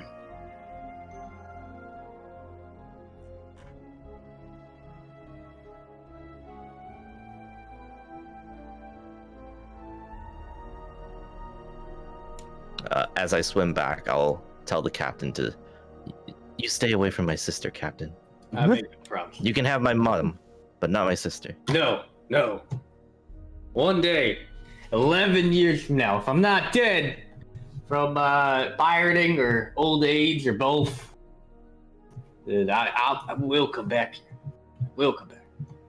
Yeah, the heavily dented Diodario says, "You tell him, boss." And next time, I'll know Walkman. Or How do you not? You live in this fantasy. It's like one of the primary languages. Look. I was raised by Valorians after my dad got eaten by that fucking dragon turtle. Look. Might have been Terry the champion. I don't know. Probably. That's fair. Captain, you're really good at persuading villains to join our... Well, I mean, we're villains. Let me put this in the... You're really good at persuading villains to join our villain team. Okay. Yeah, Yeah. I So you appreciate need, it. Thank you. you gotta do that so we can have a ship's wizard. Anna Laura, I know we've had our differences, and I know you don't want me to sleep with your sister, but we need you to be the ship wizard. Wait, no, we have. What about Melvin? Wait, no, we have the prisoner to question. Oh, I'm talking about the prisoner. Worth mentioning, Melvin died. He was one of the 7 people that died. Oh, thank God. Oh, Yeah. okay. Well, Captain, we really need you to do this. Okay. Where's this lady? In the brig? Yeah. I think she's a bard like you. Okay. Well, she's probably not going to take too kindly to me being an asshole to her. I think she will. All right, I'll go talk to her. And then I give Honor like, here, you gotta study this body for the tattoos. I've kept it fresh as I can. Ooh, are we getting tattoos? Well, if Honor can memorize this tattoo and learn from it, I guess. What? Okay, I guess I'll do that after I make Django's rings. Did Django need any gems anymore after the present from your mom that she gave me and Captain? Because we got plenty of gems now. Sure. No, I don't want your ass gems. Keep those yourself. These weren't in the ass. Well, not all of them. Well, not all. Yeah, I mean they were all over, but yeah. We already went. Did we already go over the loot for Fearless? I feel like we have, right? He had a ring of the ram, and I took it. That's right. Yeah, Ring of the and I ram. had to into it. And then he had the tattoos now that you gotta study in order for us to learn this tattoo. Yeah, I'll learn them later on our Okay. journey up. Okay, so, Captain, you go to speak with Kalki Tarun, who is in the brig. She is like a feral cat. She has torn her clothes, thrown all the food that was offered her out of the cell, and shit in the middle of the cell, smeared it everywhere. Yeah, The bitch crazy. I expect no less. Okay. As you approach, she tries to throw some of her feces at you. No, I'm good at dodging that shit. Yeah, I mean, growing up woke ape, it's nothing. It's nothing. All right. She cries out, anyone but you, you animal, you ape. Hey, smoke ape. It's racist. Dungar was a fool to ever Shanghai you. Now, Dungar was a fool. You can just end your sentence right there. Dungar served a greater purpose, and through his greater purpose, gave all of us purpose. Yeah. Well, where did that get you? She looks like you slapped her with your words. She angrily spits at you. Look. I know we've had our differences. I'm the first one to admit that, you know. But what we got going here is a pretty good gig. And if I don't say so myself, I'd rather bet on me than Dungar at this point. You know, seeing how he's dead and all. We're not running things by like absolute force like you did. It's a lot nicer of an environment. You don't have to join. I get the fact that you have some agency. But we are looking for a magic person, and you kind of meet the criteria. And you're a damn good one. Like hell. I'm willing to admit that. I mean, you used to fuck us up on a daily basis. All right, her eyes, red from anger and tears, narrow suspiciously. Go ahead and give me a deception or persuasion check. Yeah, I'm trying to figure out which one works better. I think this is the first time I've done this in You're doing way better than I would have, Captain. I would have just knocked her out. Got that I life rolled- stealing I rolled sword. it privately for some reason, even though I'm in public roll. Okay. That's because there's a mod that makes most of the rolls secret, like Okay. automatically. I just want So- to make sure I'm not doing anything. Yeah, no, you're doing fine. Yeah, like the words are convincing, but at this point, her zealotry has not lost any of its intensity. All right, look, let's listen to me. All right, like the god that you guys followed, we beat the fuck out of it with a giant robot, right? Like if they come back, we're just gonna beat the fuck out of it again with a giant robot. And this time, you got Dungar to protect you, right? And if you did, it doesn't matter. We beat the fuck out of him too. Oh, I'd really fuck that one up. You can't critically fail a persuasion roll. So, it was a good persuasion roll, even with a 1, but not enough to sway her. Look. Just take some time. Try to calm down. Try to remember who you were before you met fucking Dungar. Because at least that's one goddamn thing my crew has. Is they have their own sense of personality and their own sense of being. They don't follow me, to follow whatever crazy fucking scheme I got going on all the time. Bubbles, a voice from the shadows, hanging upside down on the ceiling above you, says, That's the problem, Bubbles. All she knows is Dungar. He basically raised her. Which is extra creepy because they were like banging on the regular. Yeah, that's really common for cults, I think. Yeah. I mean, Dungar was a pretty bad dude. So. Yeah, he's culty as fuck. Yeah, you're basically like trying to get her to betray the memory of her father/lover. It's very messy. Yeah. Well, that's not really something we. But you know what we used to do in the slave trade? You just starve out those feelings. So, Yeah, we're not gonna do that. a couple days with no food, maybe some floggings. I could mix up some kind of hallucinogenic poisons, really mess her up. Now, the hallucinogenic poisons, I actually like that idea.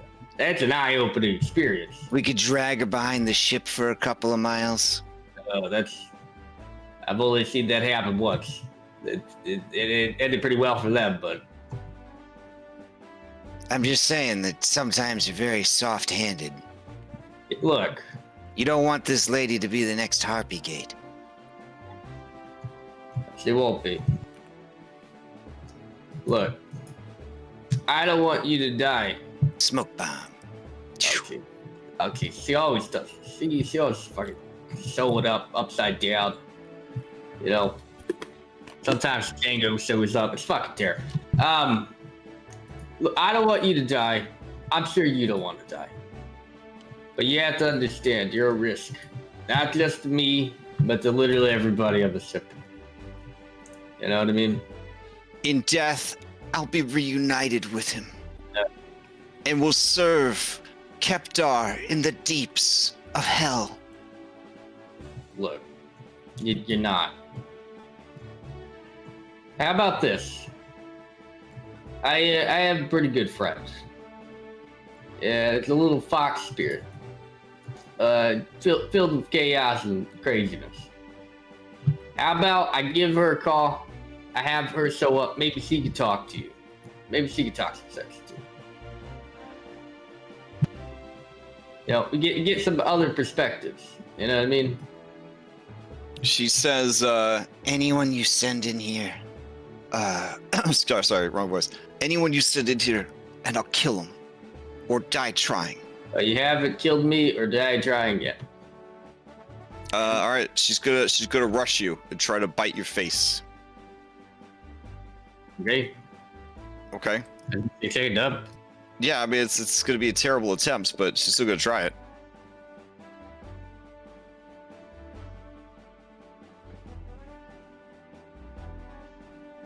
Oh, okay. It wasn't it. All right. I mean, that's really the best she had, other than getting 220s. That was disadvantaged. So, as she's just about to reach you, the length of chain snaps her backwards, and she lets out a cry of frustration as she slams into the deck of the ship. All right. I'm gonna. Yeah, let me just make sure. I'm gonna cast Fast Friends on her. Oh, dang. All right. Is there a saving throw for that? I think it's wisdom saving throw. Okay.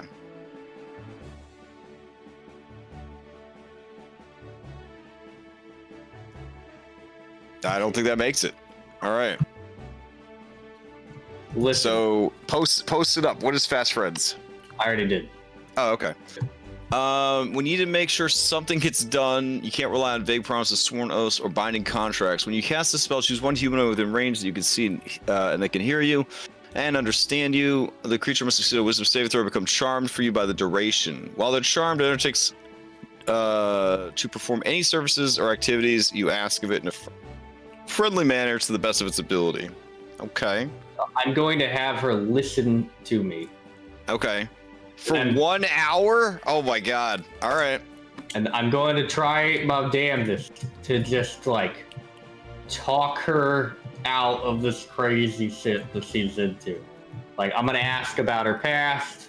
I'm gonna ask about her dreams. I want the whole gambit, the whole goddamn like backstory.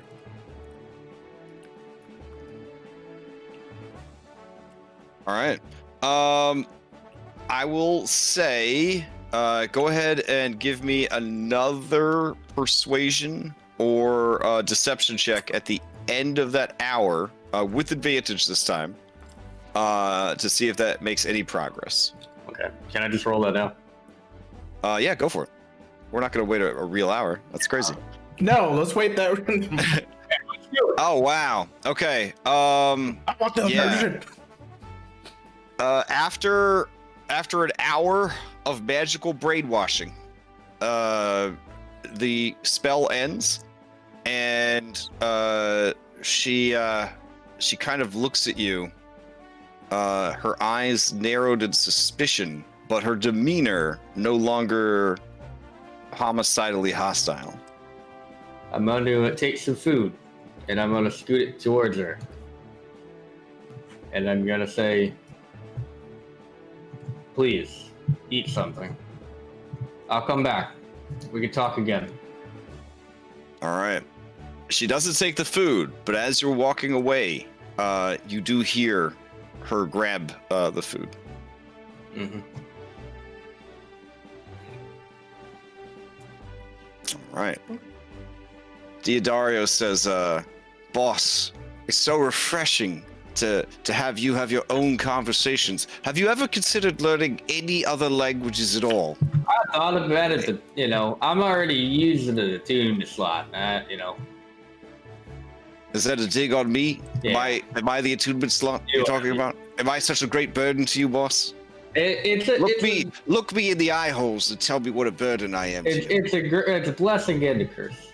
I definitely want to bring you back. Whenever we get that true resurrection in, we're gonna bring you back. Appreciated, boss.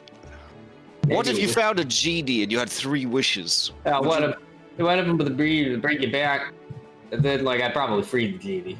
Oh, boss, you're so sweet. But that third one, ooh, You know that it'll rain hellfire down. historically, when people free genies, the genies usually kill them. Yeah, whatever. Genies are real assholes, boss. Yeah, Never forget that. I get that, but you know, like, you know, I feel like everyone's a real asshole. They you know, Hmm? they're an asshole who's been locked up for a while. I'd be an asshole if I was locked up for that one. Your crew would like to know where they are setting sail to now that you guys have surfaced back in the ocean. I think it was Edentatu Island. Okay. Is that the plan? All right. You guys head to Edentatu Island. All How many right. days travel is that? Golly, from where you guys currently are, let's see. We can actually measure real distance. So let me go to this measurement tool here. Nope, that's a template tool. Let me go to the measurement tool. I've been using this program for 3 months. I know where everything is. You can do it. There we go. There we go. So you're just doing it on that map? Yeah, it should work on this one. Oh, no. This one isn't set up right. We got to go to the actual map of the Shackles. Good job. There we go. We're still in Candyland. Oh, yeah. Your boat is actually out by the ocean. Let's see. You guys are out here by Tidewater Rock. Hey, weren't we supposed to go there at one point? There was a powerful pirate widow who was looking for a replacement husband. You had been advised that would be an easy pirate fortress to get because you could just bamboozle it out from under her or marry into it. It's not too late. For who? You? Lift, you can get married. I've been there, done that. All right. Is it a nice place for a wedding? I mean, it's all right. It's Well, pretty it's up to Django. it's pretty basic pirate. It's like a little fortress overlooking the water. That kind of thing. But if you had to compare it to a fucking plantation, which would be nicer? Oh, no, Freeland's way better. Okay. Trying to remember where Edentatu is. It's like north of Candyland. So you guys are going to be going right around here-ish. All right. So you got to sail 1,100 miles. Whoo-wee. Okay. How many days is that? I'm going to get the exact measurements real quick. But that should be plenty of time to work on whatever it is you guys need to work on. Downtime. Right, let's see. Aren't there new downtime things too? With Tasha's? Forget. Maybe. I don't think so. But let's see. 8. Calculate. Okay. Yeah, I don't see it. I thought there was new downtime stuff. I could have sworn. I think Xanathar's that downtime stuff. You might be thinking about the Giphy stuff where they have camping and all that cool stuff. Oh yeah, but maybe. Yeah, but we're not using that. It'll be 6 days to get there. 6. That's plenty of downtime. Wow. All right. So during the 6 days as you head back to Edentatu Island, what are you all working on? I'll just start at the top. Laura, what are you doing for 6 days of downtime? All right. So let me know if this is possible for the rings that I'm crafting. So I'm crafting 3 of them. Because I have magic item adept, I think it would be faster to make them slightly magical. Okay. Is it possible to enchant like a cantrip into them? An at-use cantrip would be pretty powerful. Like a once per day cantrip might be appropriate. Yeah, I was thinking of just making it so that the 3 rings have like message or something. Oh, that's sweet. And they can message each other maybe once per day. Okay, yeah, that's pretty hype. All right. Yeah, go for it. Okay, so do I have to roll anything here? Let me see.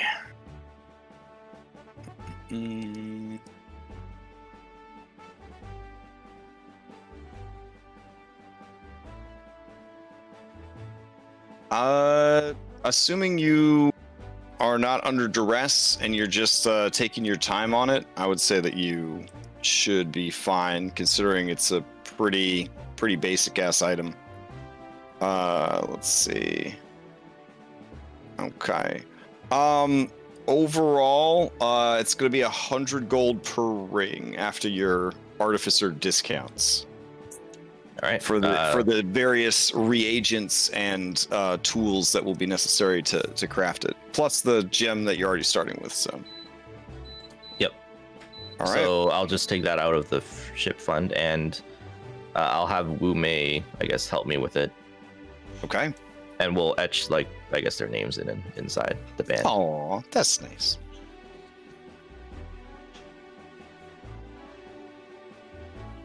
All right, sweet.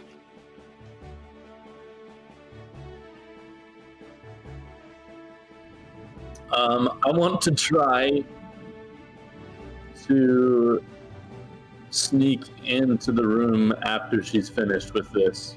Okay. Okay. Yeah, we'll make this a roguey stealth thing. So, Laura, what is your passive perception? Let me check. I might have some stupid item.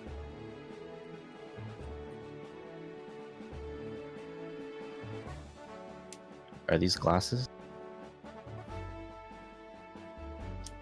No, that's just investigation, so it's 15. Okay. So, you know, it's your lab. You're confident that nobody's gonna mess with it, but at the same time, you do, you know, work on a ship full of pirates, so there are a certain amount of precautions that are in place. There is a small, like, you know, vibration in like your coat pocket as one of your various alarm things has been triggered. Right? I'll look up. Okay. I'm assuming Kishara waits till you're not there. So wherever you're at, you need to head back to the lab. In the time it's going to take her to get back to the lab, what are you trying to do, Kishara? I would need 30 minutes. Oh no! Yeah. Aren't they? Or what? They have the names in them. Yeah. Okay, so I would only need 10 minutes, but it's still probably too long. Yeah, I think she would probably bust into her room and see you there. You'll walk in on Kishara mumbling the words that, if you know it, are to the magic mouth spell. That's quite an investment, even as a ritual. That costs like 25 gold or more. Yeah. Okay. I was gonna enchant Django's ring to congratulate him on being a bard, but I got interrupted, so it doesn't happen. Okay. Do you honestly and openly explain that to Laura when she comes in? Yeah, probably. It's gonna be like, it's just, I'm not messing with any of your stuff. I know it's just these rings. I thought it would be funny if I just did a little prank on Django on his. I didn't touch any of your little vials or your like weird magic shit over there in that corner. Like, is that mushroom? I don't know, but like I didn't mess with any of that stuff. I was just gonna do something to the ring. I swear. Okay. I'm gonna, I guess, make an insight to see if I trust what she's saying. Give me an insight. Give me a deception. If you were Lift, you would be able to do this with advantage, because Lift has 3 charges of Laura insider information. Mm-hmm. Oh man. Laura, you realize that Kishara really does care about everybody of the ship, and in her own way, maybe it's a cultural thing, she thought that this harmless prank really would enhance the experience. I'm just gonna say, I mean, you could have just asked. I can cast it too, and I'm gonna join her. Okay. Nice. I'll do Django's. You want to do Shivikah's? Yeah, sure. Okay. I just say congratulations. I make up some just ridiculously obscure triggering effect. Okay. Because I get to choose whatever triggers it. So it's like. Wait. The best way to do this is to not tell any of us what it is until the trigger happens. Okay. You know what I'm saying? All right. Yep. That's a good. Yeah. This on you now. You'll know the right time. Like the guy that was waiting for the slow clap, and they told him he'd know when it was time. Like, you're gonna know. In that case, I won't say what exactly. Keep us in suspense. No one knows until it happens. All right, beautiful. Okay. Baubles, what are you hoping to work on during the downtime in the journey to Edentatu Island?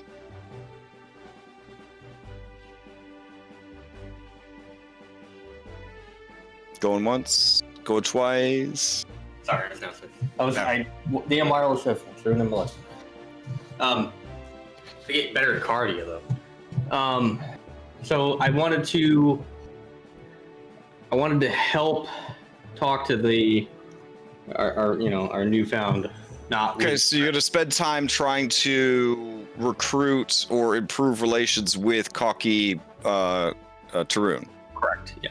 Okay, fair. And also, I would like to use a little bit of time to try to learn outwit. Okay. However many days that you don't spend trying to sway Kaki, you can add towards the time required to learn. There should be on your sheet, your character sheet, a number of places where you could track downtime progress. We have like 2 different mods so that you could choose whatever flavor works best for you, kind of thing. Gotcha. Yeah. Yeah. I'll probably just focus on that next time. Okay. I'll just focus it all on the talking to Kaki. All right. Captain, if you have any extra time, I've got something to propose when it's my turn. Sure. A little bit. Yeah, I'm just heading down down the list here. Calaxibus, what are you working on during the downtime?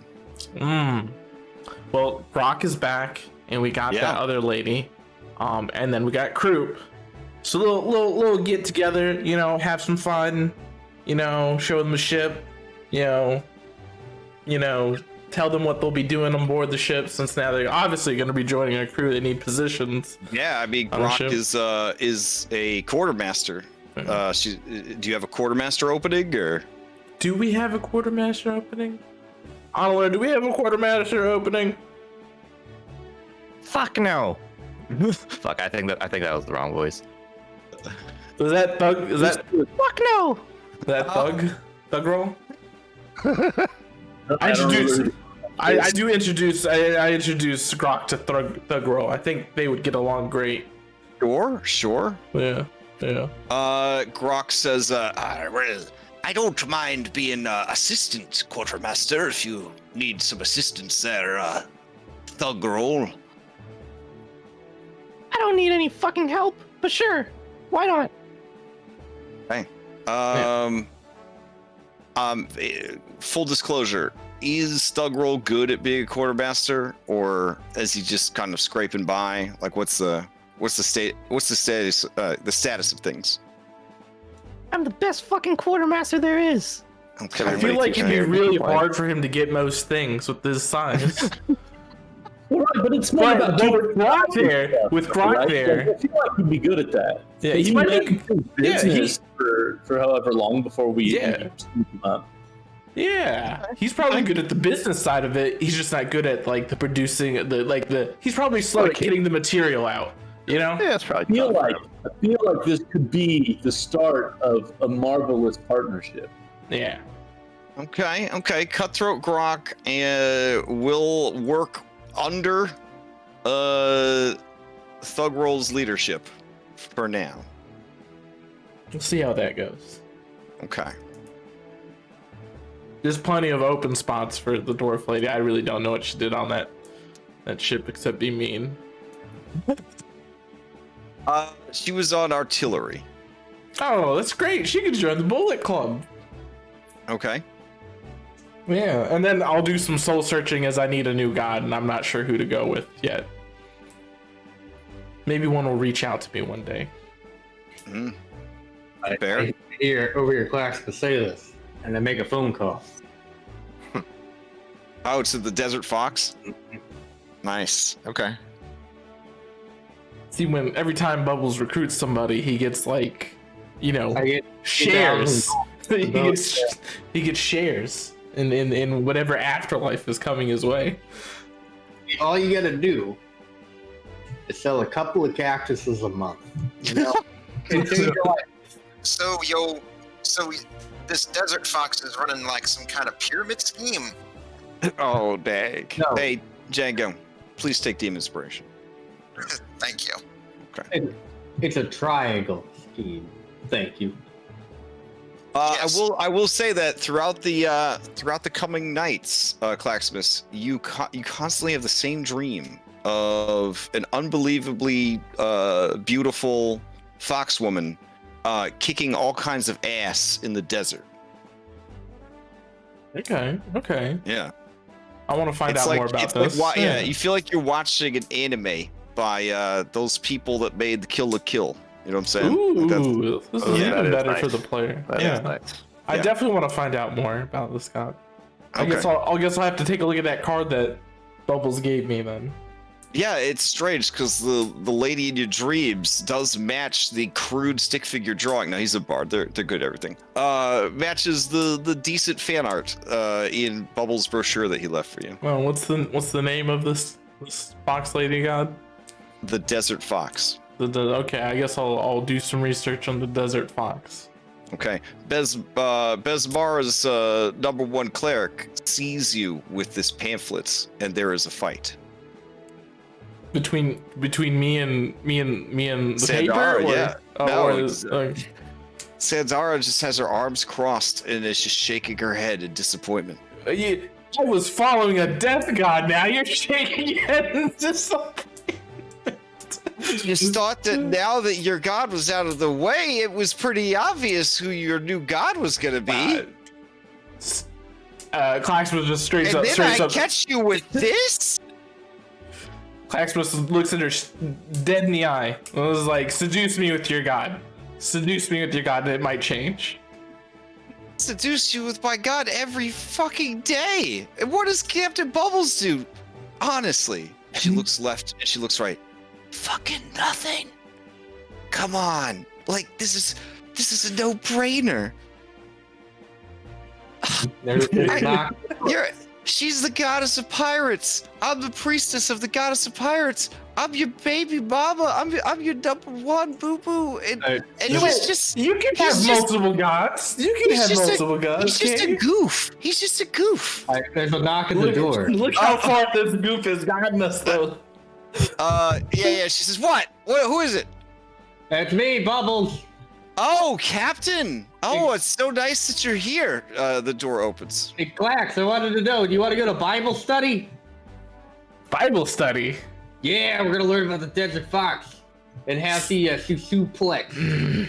All right, so I look at Bubbles, right, and then I look at Sandara, and it was like, I look really hard at Sandara, and it was like, does your god do books? Tell me your god doesn't do books. Of course, Besmar doesn't do books. All right, I'm in. She does looting and booty and booty. All right. There's no books. It's not a You book. said Bible study. I know exactly what Bible study is. That's books. And I Yeah, hate sorry, Captain. fucking Sorry, books. Captain. You know what? We have to pray to Besmara. I'm sorry. I fucking hate books. She starts to close the door on you. I don't even know how to read. You made a mistake, man. You gotta remember, I hate fucking books. Claxmus hates books with a passion. And you mentioned Bible study. That's why he hates Kishara's book club. Speaking of, let us continue our exploration here of this downtime. Django, what are you up to? All right. The So, days are ticking down to the Edentatu wedding. so with Jimmy's suggestion, over the downtime, we take various members of the Bullet Club and have them try to train Alphonse, and I'm assuming it's probably getting mixed results at best. A lot of holes in the sail, a lot of holes in people. You guys are still down 7 crew members. I'll just shake my head and say, Ooh. like, nah, y'all want to earn your Bullet Club? Well, not 7 because you recruited Grok and Banshin, right? So, Well, we got the dwarf lady and Grok. yeah. Yeah. So we'll have to, So, maybe that's we should Banshin. stop somewhere and pick up some new people before we really do make it to Edentatu. I don't want to recruit Edentatu people. Oh wow, Gus looks hurt when you say that. You can't get enough done, man. You just can't get enough done. He continues snacking on his. He keeps eating his 5th apple, and he says, That's fair. That's fair. So as they're trying to train Alphonse, I'm like, y'all just keep at it. Once you can finally get him to shoot what he's supposed to, then you'll earn your Bullet Club cape. So just take some practice. "Okay." It's the most grueling training any of them have ever participated in. It's getting this goddamn suit of armor to shoot straight. Now remember what the amazing gunman Allen Iverson said. We ain't talking about a game. We're talking about practice. They all repeat your words. And then as they go that, I sort of bring Jimmy off to the side. It's like, Jimmy, now that we've sort of like settled in and everything, there's something I wanted to ask you. All right. And I know this may bring back some bad memories for you, so if it seems out of line, just let me know, all right? All right. You know that night we was supposed to leave Candyland together, right? I remember it well. Here's what happened from my end, right? Like, we waited for lights out, and when that happened, I snuck out from, my slaves' quarters, and I went to where we got the boat, and as I was pulling it to the shore, I looked over and I saw the big house lit up like nothing I ever seen before, and I figured your part of the plan went good, but, like I told you, I waited for you till sunup like we agreed, but you never showed, so, but, if you don't mind talking about it, I just always wondered what happened that night.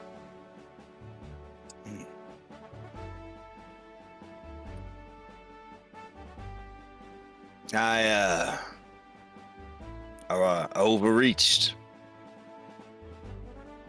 We were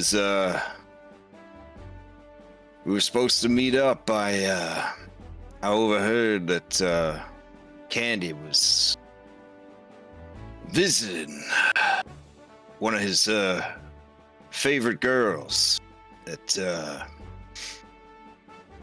one of the nearby houses.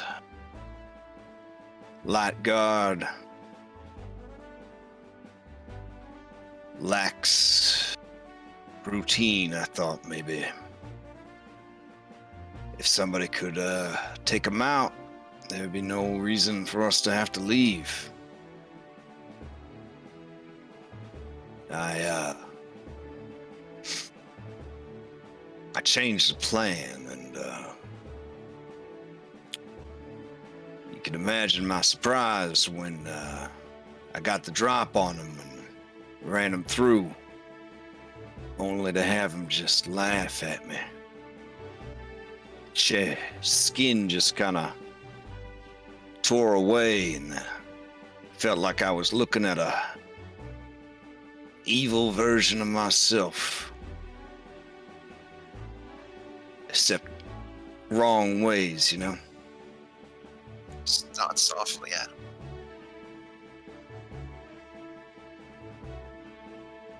And he made sure to make an example out of me. But never once, no matter what they did to me, did I ever betray you or our plan.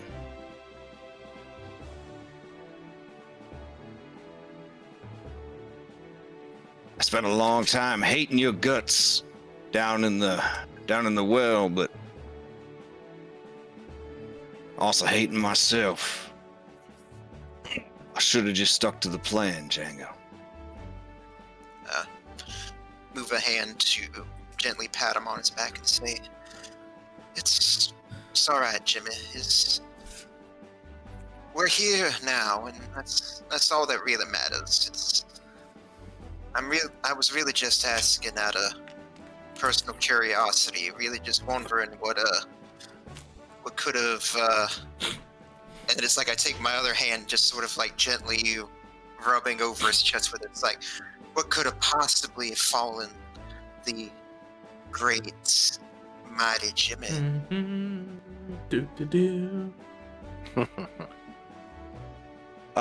He chuckles a bit and says, well, now you know. And I ain't gonna never let that kind of impulsive bullshit cost me the time with you that I've already lost. So, thank you for coming back for me, Django. And thank you for not giving up on me when I tried to push you away. Well, something else that happened recently, and it's like, I don't know, I guess it just sort of like suddenly appeared in my hand, like this award I got, for, what happened that first night with Shivikah, They're giving out awards for that? No, it's this weird sort of thing, I guess, whatever benevolent beings watching whatever it is we do in here must have found some entertainment in my temporary demise, but when everything went dark that night, I just thought of you, and it's everything that we did, and it's like all the work we went through when I was in that dark place. All I could think of was how I could never see you again, and then next thing I remember, Sandara and her was standing over me, and I don't know, probably saying something about how it was kind of stupid to even try it in the first place. Yeah. Well, I guess I owe them my life, because if they hadn't picked you back up, you never would have pushed them to come get me out of that well. See, if anything, it says a lot about Miss Shivikah too, because from what they told me about her and what she used to be before she joined up, she probably would have been just as likely just to toss my body in a gutter somewhere and just stayed there. I think that people are who they're born to be, but also what the world makes them. This Miss Shivikah's a real nice lady. We've been bonding over this Alphonse bullshit you keep putting us on. They say that friendship forged in adversity is stronger than any other, and despite her reputation and despite the things she's had to do, I think she's a real nice lady. I think she's just afraid to be nice on account of the people she grew up around. Well, you didn't have to be afraid of something like that around us now, do you, Miss Shivikah? And I turn around and suddenly expecting to see her there. The shadowy shape in the corner hanging from the ceiling says, I guess not, no. Did you hear the whole thing there, or just part of it? I hear everything.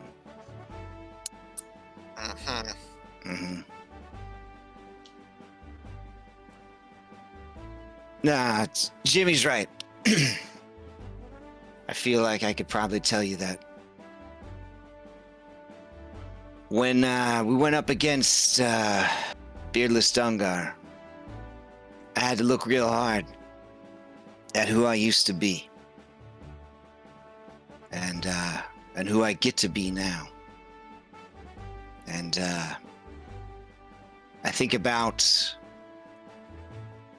a day a long time ago on a beach when I stood against who we now call the captain, expecting a real quick fight. And it was, but not the fight I expected.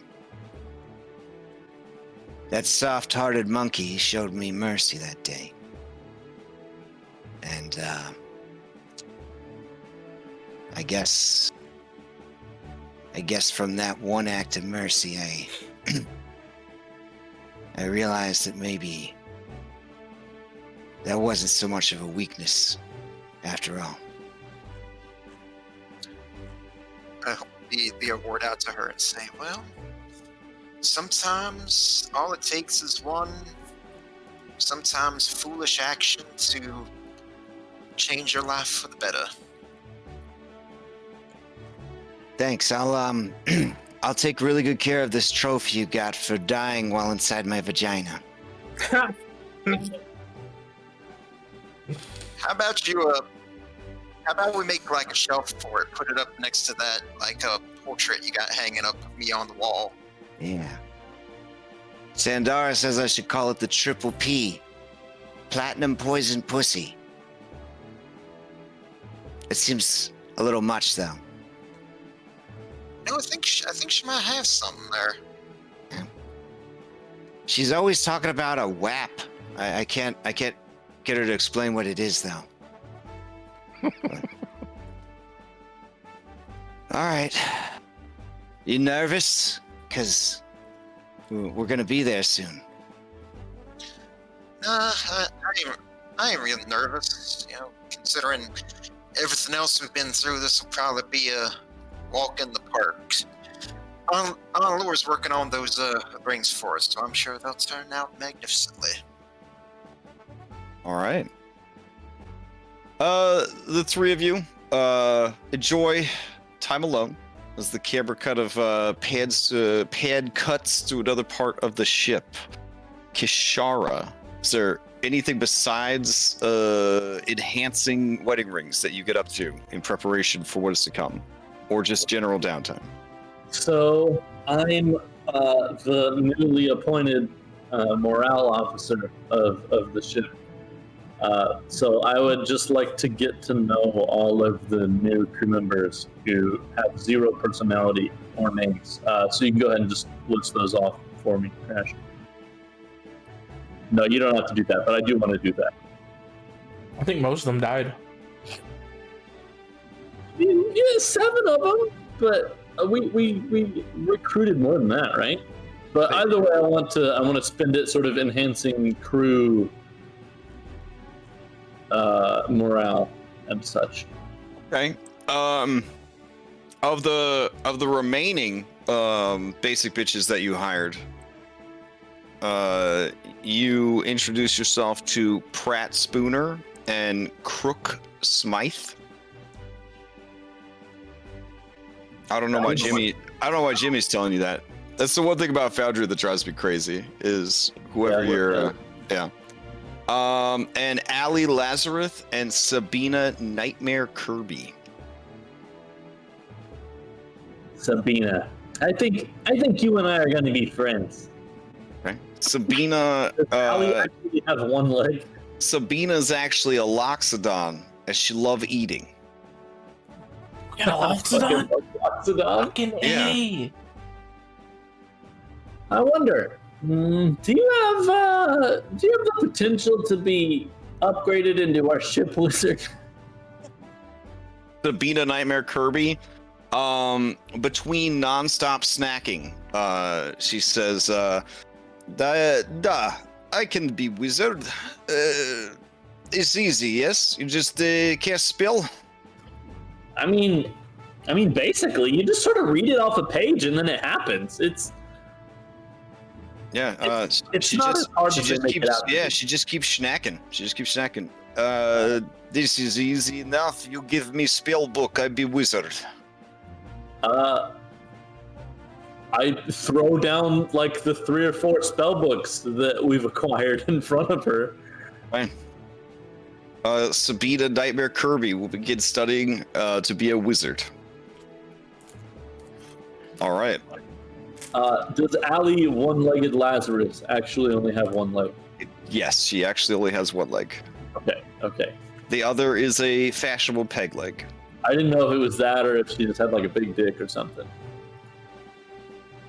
I mean, that's her business. I mean, I know you're the morale officer. No, I was just wondering where the nickname came from. Oh, okay. I gotcha. Yeah.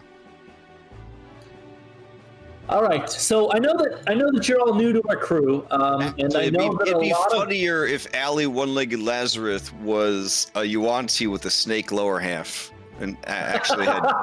So let's go with that. I'm all about that. Yeah, let's dude. go. Let's go with that.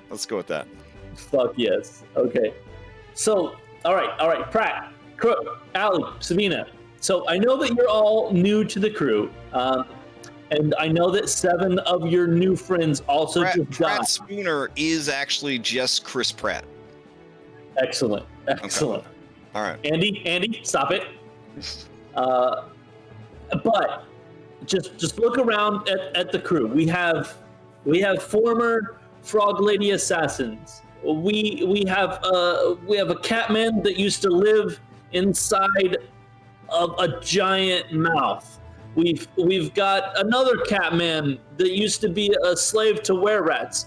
We've got a woke ape that may or may not be brothers to the famous Fernando. We've got this crazy sea elf lady whose mom had sex with a dragon turtle. Look. Oh man, when you mention that, Crook Toothless Smythe begins to cackle wildly. Yeah, Crook knows what I'm talking about. Crook, you can. Okay. Yep. All right. Okay, the moment's over, Crook. You can stop now. Okay. Anyway, yeah. the point is that anybody can really be a part of this crew. You're all like. It doesn't matter who you are. It doesn't matter what your past is. We can all become part of the Thorned Bosom together. And I'm really gonna need your support when we have to go down and face all the shit that I did. Okay, that's it. Bye. Okay. They watch you go, and they seem to have had their morale boosted. That people actually bothered to ask them what their names were, and they didn't eat them. So we have Chris Pratt, old man with no teeth, Yuan-Ti with snake lower half, and future wizard Loxodon. Yeah. Fan-fucking-tastic. I have a question. Mm-hmm. What's Danish been doing with Crook? Oh man. I think that's kind of Danish's business. You know what I'm saying? Like, you guys are good, real nosy about these NPCs in their lives. We're all on a pirate ship. Someone's got to see something. The real question is whether she's settling for Crook or whether she's still just hanging on for Snugwood. Yeah, I mean, as a pirate and a geriophile, she probably isn't waiting. I'll be honest. Pirates were not, renowned for their impulse control. Yeah, or patience. Yeah. I mean, she could literally die any second before she meets Snuggly. So yeah, I guess she is enjoying the toothless benefits of Crook Toothless Smythe. All right. While everyone is spying on the NPCs' personal lives, Lift, what are you trying to get done during this downtime? And thank you for being so patient. What happened? Where are we? Yeah. So I've been doing a lot of meditation, talking to my goddess. Okay. Melora. All right. Okay. You know. Yeah. And seeing that she's one of the goddesses of the sea, I kind of talked to her, and I'm like, one of my best roommates, my former roommate, Claximus. He doesn't look it anymore, but he's a sea creature. He's a crab at heart. And I know he's looking for guidance here, and he doesn't want to be with some desert weasel. That's like the opposite, desert fox. That's the opposite of like the sea. That's so out of his realm. And then, his girlfriend, she's pretty damn hot, but I'm a pirate too, but her goddess is freaking scary. So why don't you, if you want to, just take a mosey over there and maybe talk to Claximus. I think he might enjoy you. Okay. Claximus, by the end of 6 days, when you go to sleep at night, it's just a three-way battle between a hot fox furry, a dope-looking earth goddess, and a badass pirate goddess. Just endlessly fighting it out in non-stop battle sequences. As if they're all fighting for my attention? Each one showcasing the raw power and fury that a zealot in their service could bring to the table. The Desert Fox promises to teach you how to Misty Step. Oh. But Besmara promises to teach you how to disguise yourself. Okay. But Melora promises to teach you how to heal others. Okay. Well, Okay. Yeah. If I was to make a choice, right? Not metagamey either. It's like, let's think about this real. You know, like, come back to me in like 5 minutes. I need to think. Sure. Lift, did you have any other? Yeah. Okay. Yeah. That was just my musings. And when I was talking to her, I learned some other things. And you know, to make Crash's life easier, something I learned is called transport via plants, which means I can just kind of teleport us anywhere we've already been. Sweet. Yeah. So I was gonna try to get Captain Bubbles to help me maybe grow like a large like maybe a citrus tree or something on the ship that we could use as a base teleport station. Oh, that'd be actually pretty hype. Yeah. Okay. Okay. We can do this. Yeah, I'm down for that. All right. What else you got? Dope. So yeah, so there was that, and I mean, I figured that would take up most of my time there. Besides, you know, telling Anna Laura some very, very descriptive stories about some of her mother's fancies. Oh, okay. You know, just I'm trying to bond, but Yeah, gotcha. Lift, get out of my room. I'm trying to make these wedding rings on time. But yeah, that'll take up my time.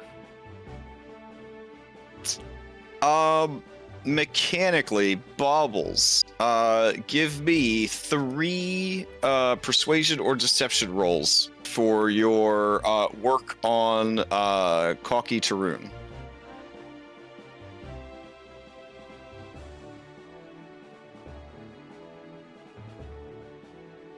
Okay.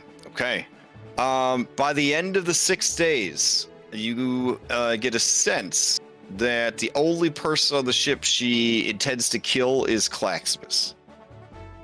We can't handle that. Okay, but other than that, she does seem willing to give you guys a chance. Well, Claxmus would have it no other way. Yeah. And he's made his choice. Misty Step's pretty cool, but I can already move quite fast. And you know what? He's right. The desert kind of sucks because there's no water there. And I like water still. So it's between her, Besmara, and Melora. But, you know, I can already kind of heal other people because I'm perfect now with my new body. And that lets me heal people. But disguising my crab arm so no one knows that it's a crab arm, that sounds pretty cool. All right. So is your choice made? Yeah. Smite him, Melora. Okay. As in an intimate private ceremony, you are baptized by the priestess of Besmara using her holy wap.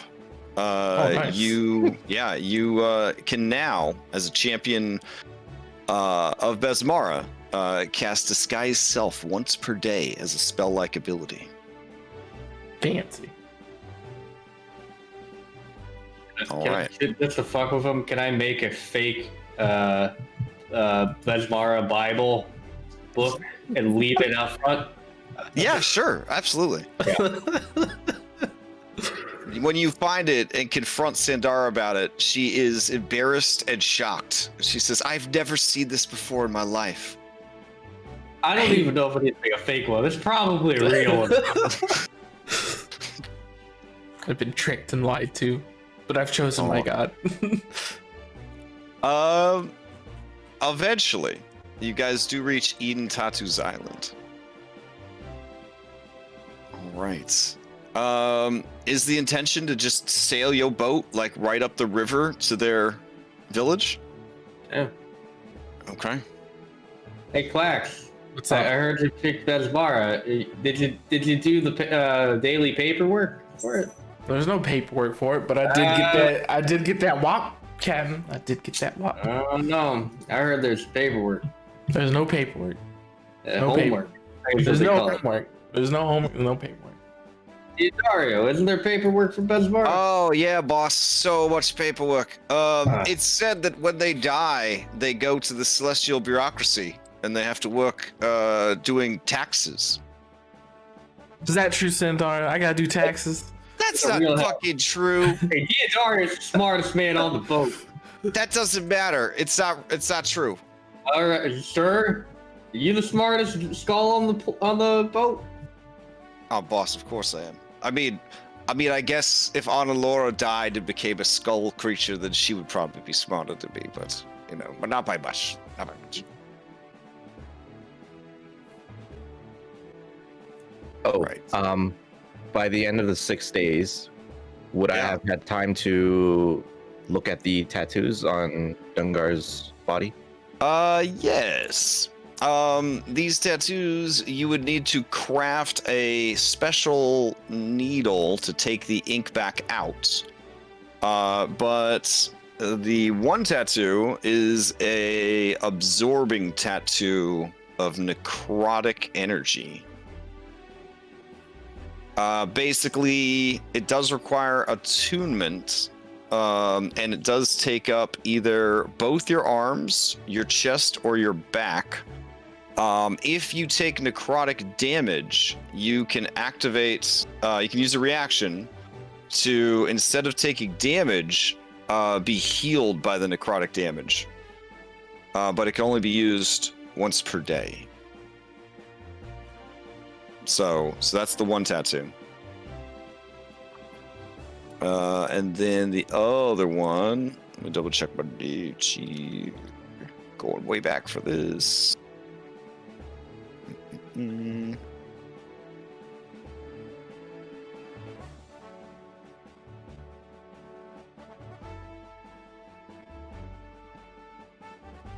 Oh, right. The other one is a spell rot tattoo. So basically, this allows you to. It has to be etched onto one of your limbs, and it will allow you to etch a spell of up to 5th level into the tattoo. You can cast the spell. No material components required. The tattoo glows faintly when you cast the spell, and for the spell's duration, once the spell ends, the tattoo vanishes from your skin. So he never actually got a chance to use this. So you could extract it and put it somewhere else. No attunement? For the spell, no, because it's a one-use effect. Okay. I'm gonna come out of my room after the 6 days of. The spell that was stored was a dimension door. Okay. Yeah, I'm gonna come out of the room and I'll go to Claxmus. Okay. Oh, Claxmus. Mm-hmm. Hey. Yes. Are you? Oh, are you busy? I'm just learning about Besmara, but no, it's kind of boring. Tell you the truth. Oh, you're still looking for a god? No, I found a god. This Besmara. There's a lot of rules. It's like, you don't sail or ride for free. I don't know why, because I feel like if you're a pirate, you would just do that. Because you should have just chosen the Leviathan. Why would I choose the Leviathan? Because he's a god. Oh, well, I don't. Anyway, I have tattoos for you. You can have multiple gods, people. Why are y'all so pressed about me choosing just like the single god? Well, I don't care what you choose. I'm just saying. Mm-hmm. I do have tattoos for you, though. Do you want a tattoo? Which I have a absorbing tattoo of necrotic energy. Mm-hmm. If you take necrotic damage, you can be healed instead, once per day. Once per day, okay. but it does require attunement, and I could also give you Dimension Door if you want a one-time use. You know the thing that the captain uses? Yeah. The necrotic one's pretty good, but I don't know if I'd actually take it because I kind of resist necrotic damage already. Oh, then you would probably heal for less. Yeah. Nah, Oh, yeah. Actually, but yeah. Like, That would be you know one what? of those. You played Somebody yourself else might like situations. it. Somebody else might like it. But Yeah, I'll ask Django. Maybe he wants a full back tattoo. I'll just shave it onto his fur. yeah. But thank you. Thank you. Do you want Dimension Door? No, I don't want. Well, like, I don't think I'd get much use out of Dimension Door. But I mean, do you think I should take Dimension Door? What would I do with Dimension Door? I want to stay in the fight. Okay, I'll ask Kashara then. That'd probably be better use for Kashara, to be honest. Hey, Kashara, do you want to teleport? Yes. All right, give me your arm. I'll tattoo this onto you. All right, Kishara, it's one limb, so a leg or an arm. What That you have to give up. Where Forever. do you get it? Where do you get it, and what does the tattoo look like? Man, okay. So she'll get it on her left arm. Okay. As for what it looks like,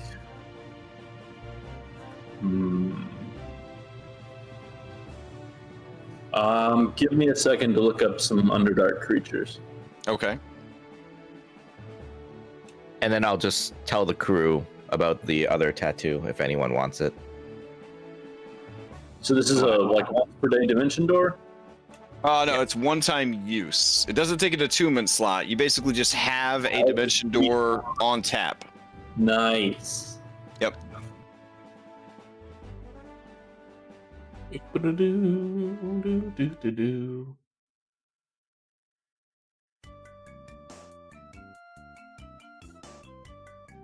Ooh, let's bring some back. Secret of Mana.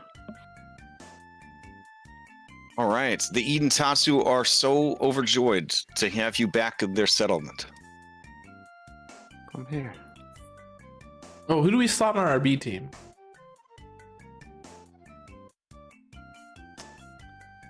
You know who I think would get a real kick out of Honey Buns? Thug Roll. Oh, yes. They need to be introduced.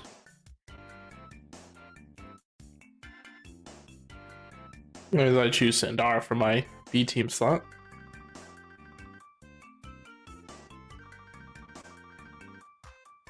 All right. It's like the Spider-Man meme where they're like pointing at each other when Sweet Roll meets Honey Buns. Yeah. It's adorable. Except one's bigger than the other. Oh, you're so damn big! So the tattoo is going to be in the shape of an aboleth. This is like the Underdark version of getting a Kraken tattoo. Oh, nice. Okay. All right. Alora, you tat her up. She now has an arm tattoo of a hideous aboleth. All right. Okay. Does anybody take the back or chest or double arm tattoo that is the necrotic absorption? I'll ask the crew if no one wants. The idea was Peppery was supposed to drop that really sweet necrotic AoE on you guys and heal him at the same time, but it never happened. So I mean, it's just. Is it something that gets lost forever that doesn't get used or something? Or is it just like. it's an attunement slot and you can use it once per day. So I mean, unless you have a free attunement slot, there's probably better stuff than that. Yeah, I don't have because a free one. it is pretty situational. Yeah. I don't. I attune to. Let's see. We're going into the Underdark, and you said there could be lava, so I'm not going to attune to the hammer. So I'll bring the. the 9-live Stealer Greatsword. That's what I'm going to turn to for a weapon.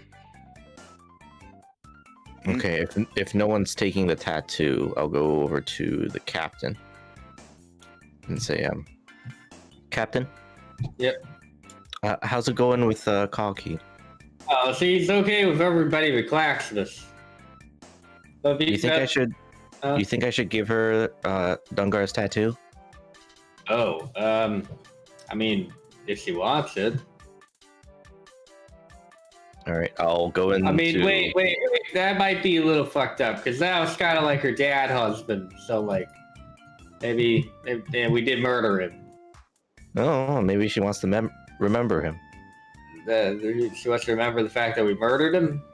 Yeah. Okay. Or just the fact that he was there. I'll just ask her. I'll ask her if she wants it. Okay. Yeah, I'll go into wherever she's locked up. Yeah. She would accept anything to have him close to her again. Okay. Where would you like it? She wants it on her back. Yeah, as I tattoo it onto her back, I'll just, make small talk. She concedes that you guys have grown very powerful. She wishes that she had acted sooner when she ran into you guys in Port Peril. Maybe if she had gotten to Dungar in time to stop you guys there, they would have succeeded.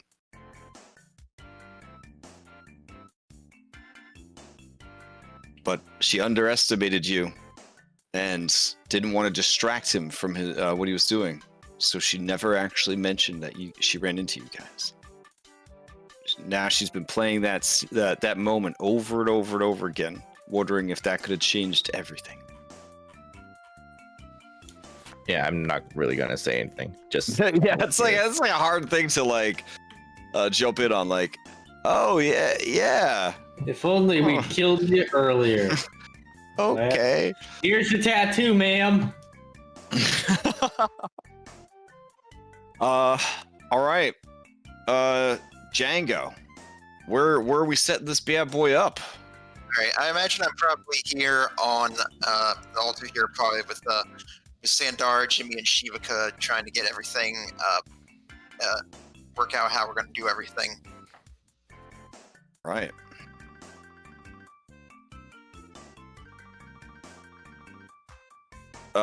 Jimmy is amazed. He thought that Gus was the only one of his people in the world. He didn't realize that there were so many of these little creatures. Wait, didn't we take Gus from here? Yeah, I thought you from here. Yeah, but he assumed that he was just sort of a one of a kind thing. Yeah, Jimmy wasn't here when we took Gus. Oh, I thought you were saying Gus was surprised there were so many. Oh no! Like Jimmy's surprised that there's so many Gusses. Oh yeah, it's like we left Port Peril and we were gonna go to Candyland to go get you, and then we ended up getting ambushed by a big dragon turtle and. Now that's that Tarek the champion that we could have gone to fight, but we didn't go to fight. Yeah, that one. We had a big fight with him, and he had this big breath weapon, and that was a really hard battle. In fact, even Miss Shivikah was dead for a while. That happened. Shivikah kind of glances over at you. I mean, I was, I maybe got knocked out. I don't. Oh, I remember you was. Oh, look, it's the princess. Oh, there she is. You see that the princess of the Edentatus has arrived with her beautiful crown. She addresses all of you.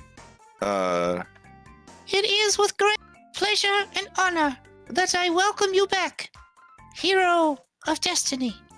I will honor your request for the mating ritual of your allies at the top of our sacred waterfall. Wait. No, It In Yes, your yes. absence, we have been overfeeding sausage and patty. We will slaughter them for the celebratory meal. Perfect. This is you've Okay, already done every wish I could think of without That's me all even fine, saying so. Prince. Like, is Princess here implying that we're gonna be like, getting like intimate with each other, like up here in front of everybody? Because Sandara shrugs. She's like, I mean, I don't know how it's different than the boat, but that's not what I was planning. I was just gonna have you exchange vows and rings, and then we are gonna have a party. that's what I thought, but I just don't want to. Well, look, Tradition, honor it. Come on. exactly.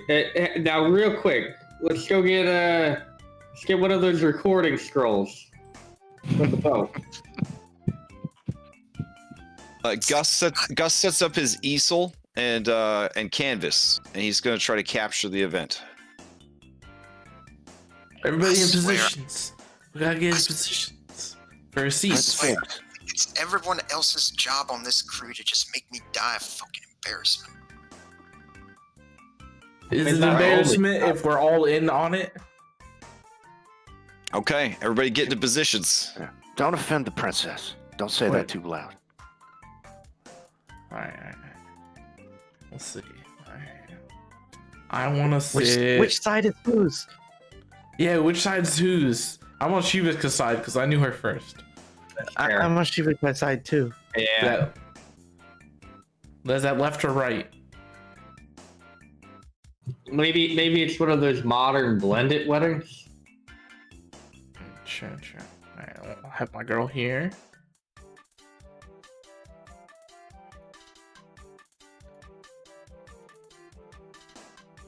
Where's all the other NPCs?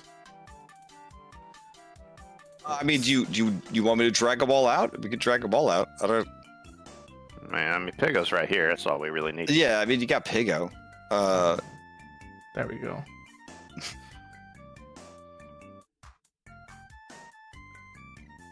Right. Should you guys be up there? Right? Come on, Django. Get on over there. Look, this is my wedding. I know what I'm doing. And then you guys will take the leap of faith off the waterfall, right? That's how this works. Okay, now. All right. The hedgehogs, they stop playing their cultural music, and Jinjo steps up. Yes. He looks over at you, Django, and then at Shivikah, and then at Jimmy, and Jinjo says, "Jinjo, love Jimmy. Jinjo happy for Jimmy. Jinjo sing song." Oh no. All right. So he plants both feet. He takes a deep breath, and he just starts belting out a song of love, strength, and endurance against all adversity. Yep. Starts slapping his belly drum. Health drops by 50%. He maximizes his attack. Just keeps going. All right. All of the little hedgehogs kind of sway back and forth to the music. I'm tearing up for sure. Okay. Do you want to wait for him to finish, or is this okay music to get married to? Sidar asked you. No, this is good. I'm in this actually. Okay. If that's the case, then, by the power invested in me by Besmara, the goddess of pirates, who says I can pretty much do whatever the fuck I want, because that's how pirates do, I would like to get you guys married in the common law shared wealth marriage of pirates. Would the three of you please step forward? Jimmy's like, right. First, do each of you have a ring?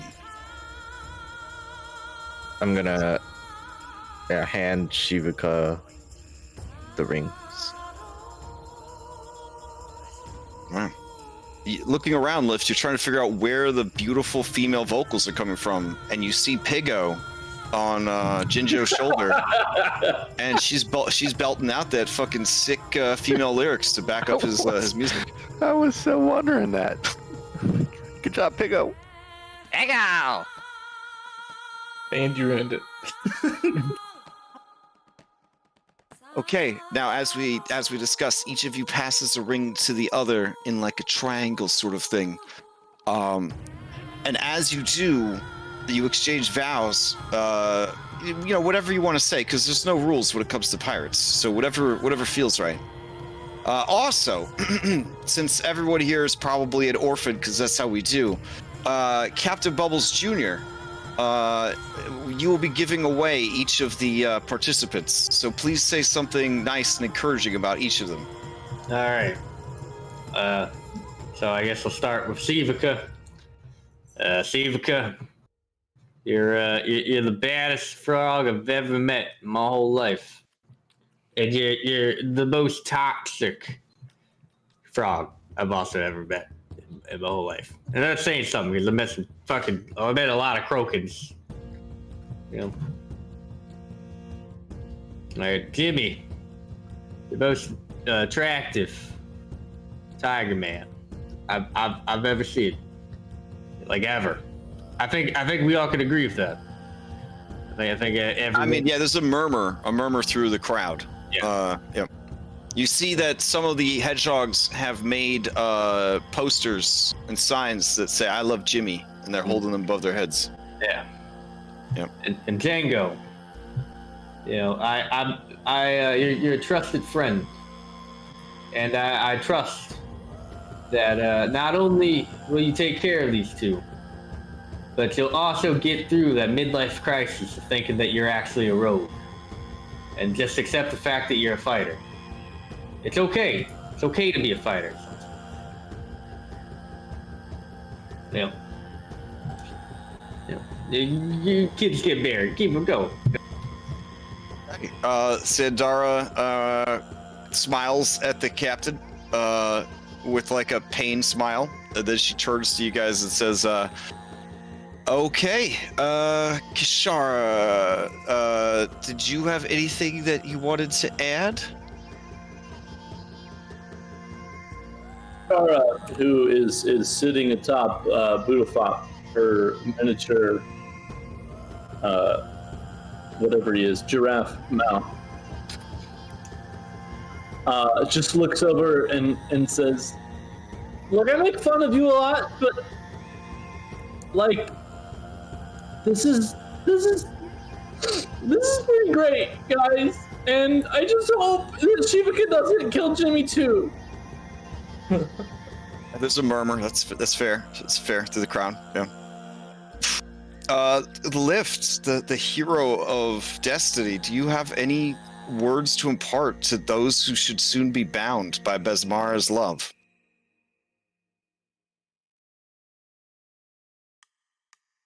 I'm sorry, I was just coming back. What was that? Sandara asks if you, the hero of Destiny, have any wise words to impart to these three who are about to be bound by Besmara's love. Oh my goodness. Yes. Love often. Love faithfully. Love at the same time. That's the most important. You know what I mean. Mm-hmm. That's it. Yeah. Laximus, she says with a big smile, do you have any wise words for these friends who are about to be unified by Besmara's love? I do. I look at Django right in his eye. You break Shivikah's heart, I break your neck. And that's it. Fair enough. Bubbles just starts clapping. And Annalora, do you have any words of wisdom or friendship for those who are about to be wed? Yeah. Just make sure you take the rings off when you do anything too crazy. The jasper stones, they wear out easily. Okay. They all seem a little confused, but nod. Okay. Jimmy, please speak your vows and pass the ring. And Jimmy looks at Django and at Shivikah, and he passes the ring he's holding to Shivikah, and puts it on her froggy finger, and says, I spent a long time rotting away in the dark, being digested, literally, but also spiritually, trapped in my own regrets, seething in my own hatred. But through that darkness came a light. You came for me when I had given up. You gave me hope when I had none. You taught me to love again, and you showed me friendship. Shivikah, you took good care of this boy for me, and you've taken good care of me. My vow is simple. As long as I'm drawing breath, I'm going to be taking good care of both of you. And he just sort of sharply nods his head. All right. Sandara looks to Shivikah. Shivikah takes the ring she's holding and puts it on Django's finger and says, I never thought that I'd be able to, I never thought that I'd... She kind of like scowls and like looks out at all the crowd, kind of shrinking a little bit into like a scrunched up posture. And she says, I didn't think that I'd be able to care about anybody else besides myself. And now I find myself caring about a lot of people. It makes me feel very weak and exposed. But if it means getting to spend more time with you, then it is worth every moment of fear and embarrassment and exposure. So, I vow to endure whatever comes my way to continue to be by your side. By both of your sides. and she just sort of has almost curled up into a ball at this point, and then sort of realizing what she's done, straightens back out. All right, Sandara looks to Django.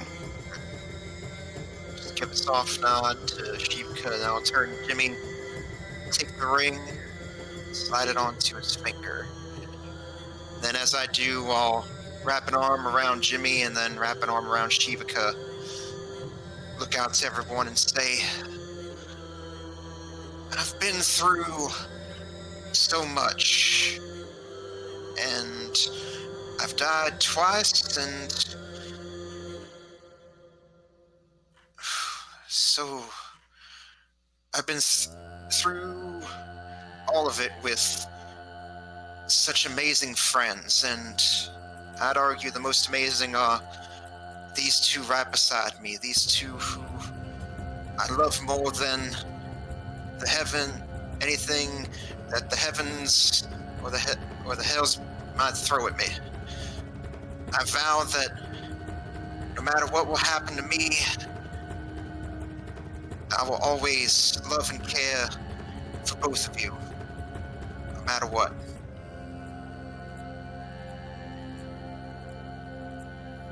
Okay, yeah, Sandara gives you a nod and says, okay, you're married. Let's party. And then I'll say like, and I'll throw my hat up in the air and say, yeah, let's fucking party. All right. These hedgehogs are good at many things. Partying is one of them. They slaughter sausage and patty, and you guys have an amazing barbecue, which lasts long into the night. This should be good for morale. Yeah. Yeah, but before that happens, I shoot Django's hat out of the air when he goes up. Oh no! With your needler? So what I actually do Okay. is I cast Prestidigitation to make it look like it's there, and I cast Minor Illusion to make his disappear. But it looks like I shot his hat. Oh no. Okay. Django, you see the hat riddled with crystalline needles as it sort of plops back to the ground. Can I see that it's an illusion? Give me investigation. The DC is Kishara's spellcasting DC. 17. All right. Man, damn. Oh man, on this joyous day to 20 intelligence. to watch the hat get gunned down in the street like that. Oh man. I walk up, pick up the invisible hat, put it on Jimmy, and then wink at him. Okay. Jimmy kind of feels around and then he opens his eyes wider. I see what you did. And then I drop it. Okay. Django, as you're sort of like staring like wide-eyed at like the destroyed hat, Jimmy taps you on the shoulder, and then he points to the top of his head. As magic. And that's why you should have been an arcane trickster. And then Boodleflop and I gallop away. Okay. Yeah. And the thing is, like, I don't even look mad. I'm just too happy. I'm just like, Kishara. As the night settles in, partying all night, Bubbles. Using your magic plants abilities, you help the ship maneuver in the morning to the top of the waterfall, where it must plummet down to reach the lake in the center. Make sure I ask the ship several times. You sure this is the way you do it? Like, it seems like really dangerous. Unless you want to carry me over the land, this is the only way to reach the lake. Well, shit. Okay.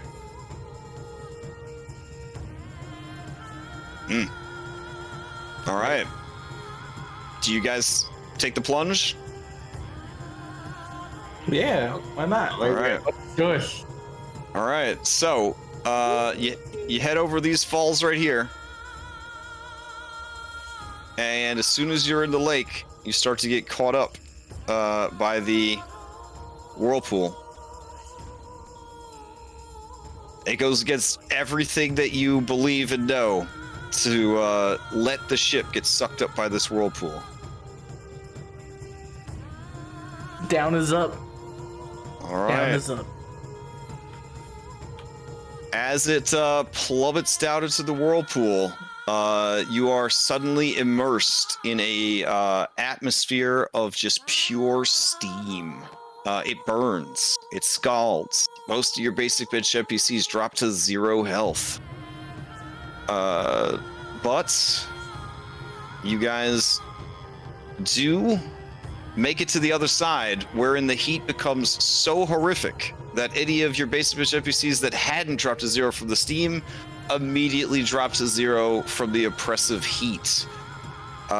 You find yourselves in the underseas. There we go. I want to use my healer bead to make sure that our crew doesn't die. All right, fair enough.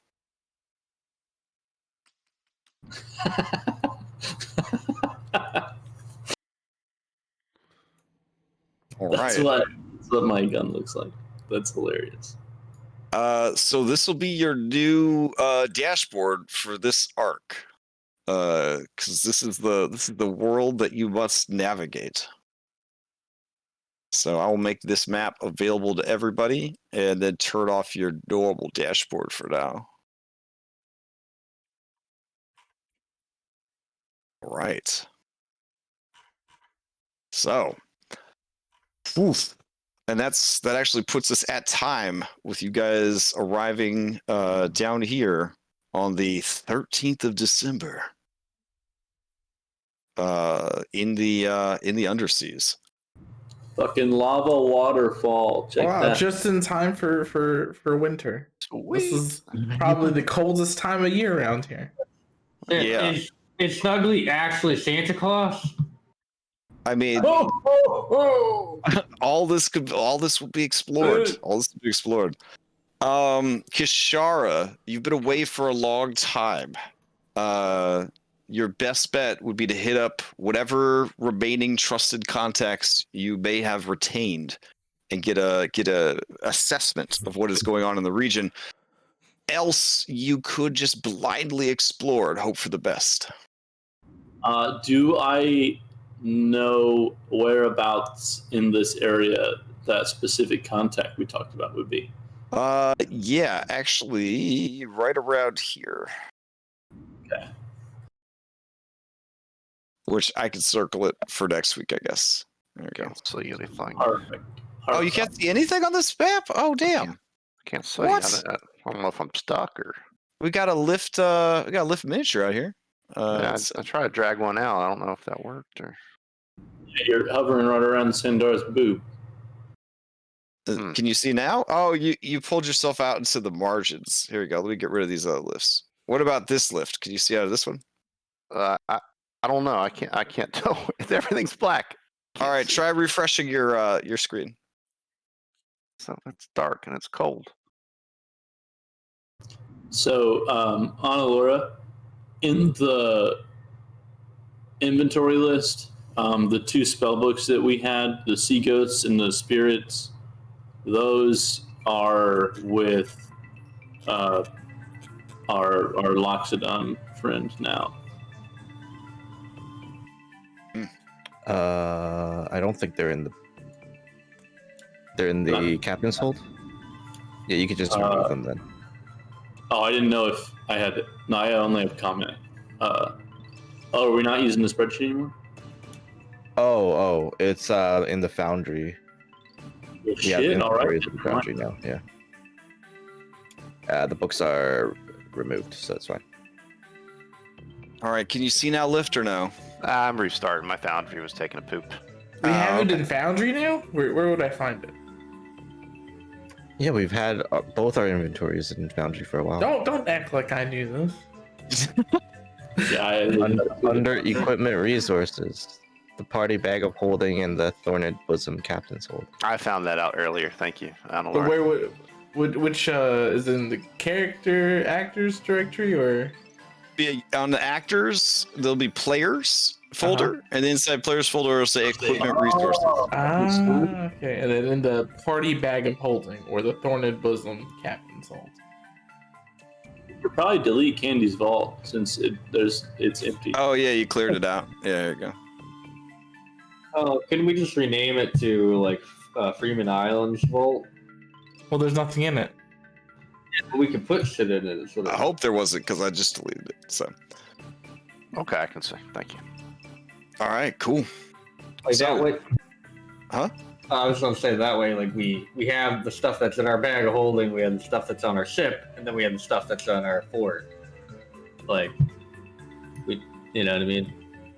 Unless we're just I didn't leave any. All right, Django, for the next 7 days, as long as Jimmy or Shivikah is slotted to the B team, you will have a +2 bonus to your armor class. Nice. Up to 21. Also, the feast that you guys had at the wedding was prepared by Croup using quote unquote something special I picked up along the way.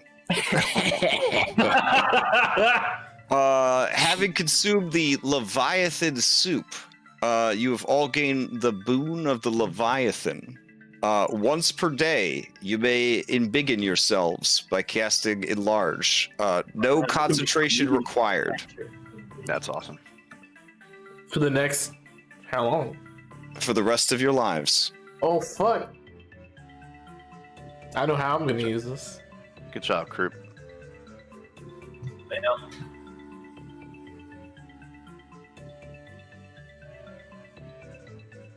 I will also tell Shivikah whenever she's alone to try whispering into the ring sometime.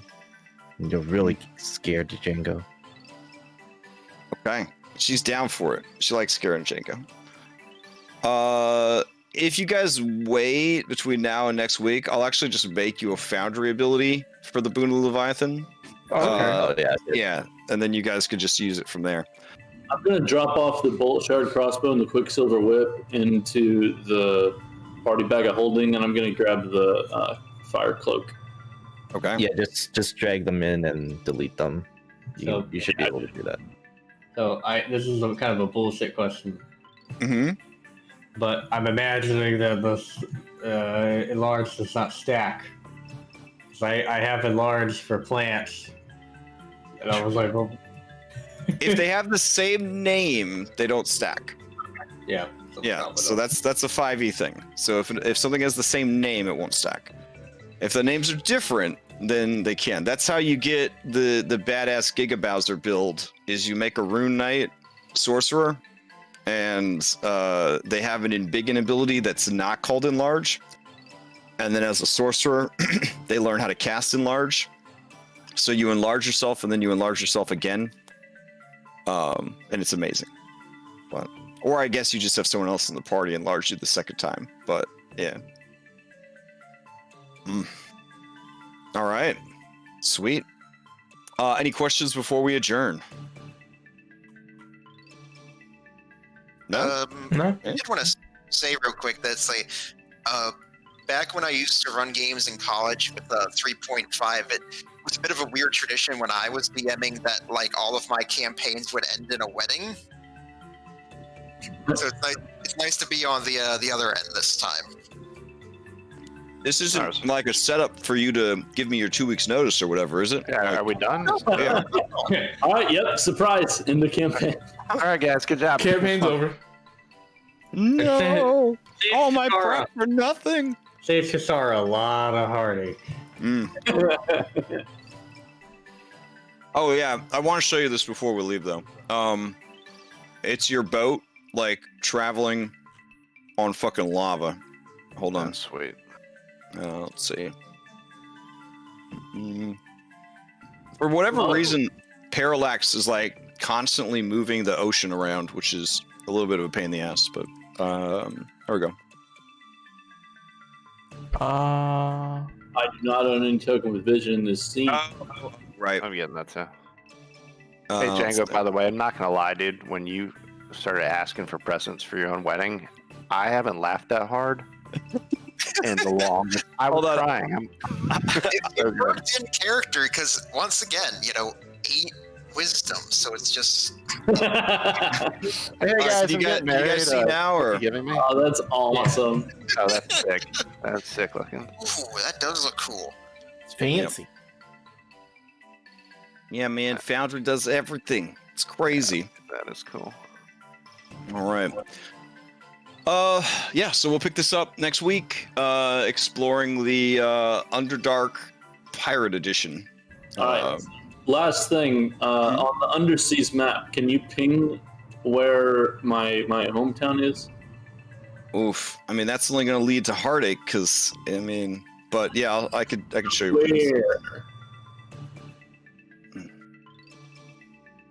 Where? So your peeps used to live right here. Okay.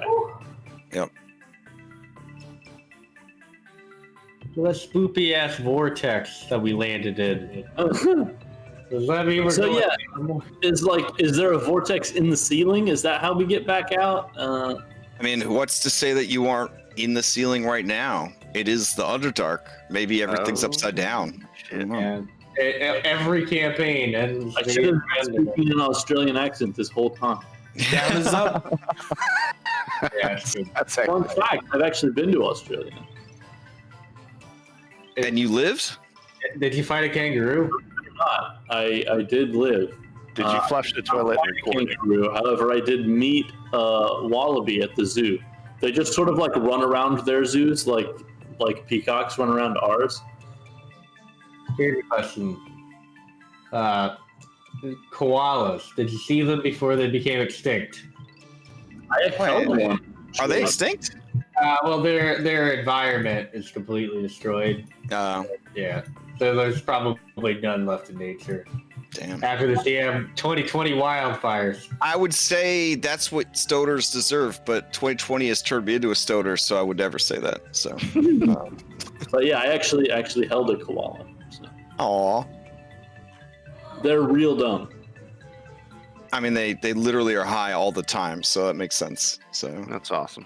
yeah, they deliberately eat a food that's poisonous to them. So yeah, they eat literal. so they're so stupid that if you give them eucalyptus on a plate, they won't eat it because they won't realize it's food because it's not on the branch like they're used to. Good for them.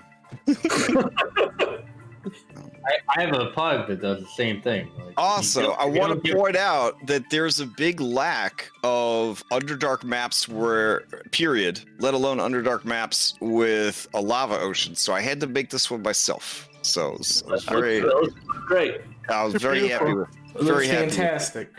I don't know what the fish over here is. Sweet ass ink art. It's from our friends Incarnate who only have 6 different fucking trees. God damn it. But I still love their program, so. It's a great program. Yeah. I love the fact there's 4 mountains. There's almost as many mountains as there are trees. Well, what I've learned is like there's a recolor option for every stamp, so you get a lot more mileage than you think out of the assets. So. Is there a recolor option? Yeah, that was news to me. Yeah, you could like recolor anything to be any other color. So that definitely cracks it open quite a bit. Yeah, Nicholas is right. We need a backstory for this fish that's been on our landscape this whole time. I know, man. That's the BBEG. I don't know what else to tell you. It's either that some people have hypothesized that Diodario is the BBEG. I have gotten some messages about that. Chara loves that. He would never betray me. Other people have asked me if Sandara is actually the BBEG. Nah, she's too in love with me. Yeah, I don't know. Yeah. Claximus is the BBEG. I feel like I had a shot at it. We're all the BBEG. You know what I mean? We're our own worst BBEG. Yeah. You guys can't be villainous because this is a pirate campaign. But the villain campaign I ran, I will give them mad props. They were definitely villains. They definitely embraced it without being cringy. So it was very cool. That's a rough. Yeah. All right, it's a hard balance. Yeah. All right. Good night, Grandpa Conti. All right. Thank you for streaming tonight. No problem. Do you need to say what you need to say? Oh, right. So if you think all this stuff is pretty badass, and it is, it's because we're playing on FoundryVTT, and our game is hosted on the ForgeVTT, which allows us all to have pretty damn stable connections, even when we're pushing the heavy shit around, like animations and special lighting and all that stuff. So, big thank you to Kakaroto for providing such an awesome service. So. All right. Hope everybody enjoys their weekend. If you need me for anything, at me on the server. It's the fastest way to get my attention. All right. Bye, guys. All right. Night, everybody. Night.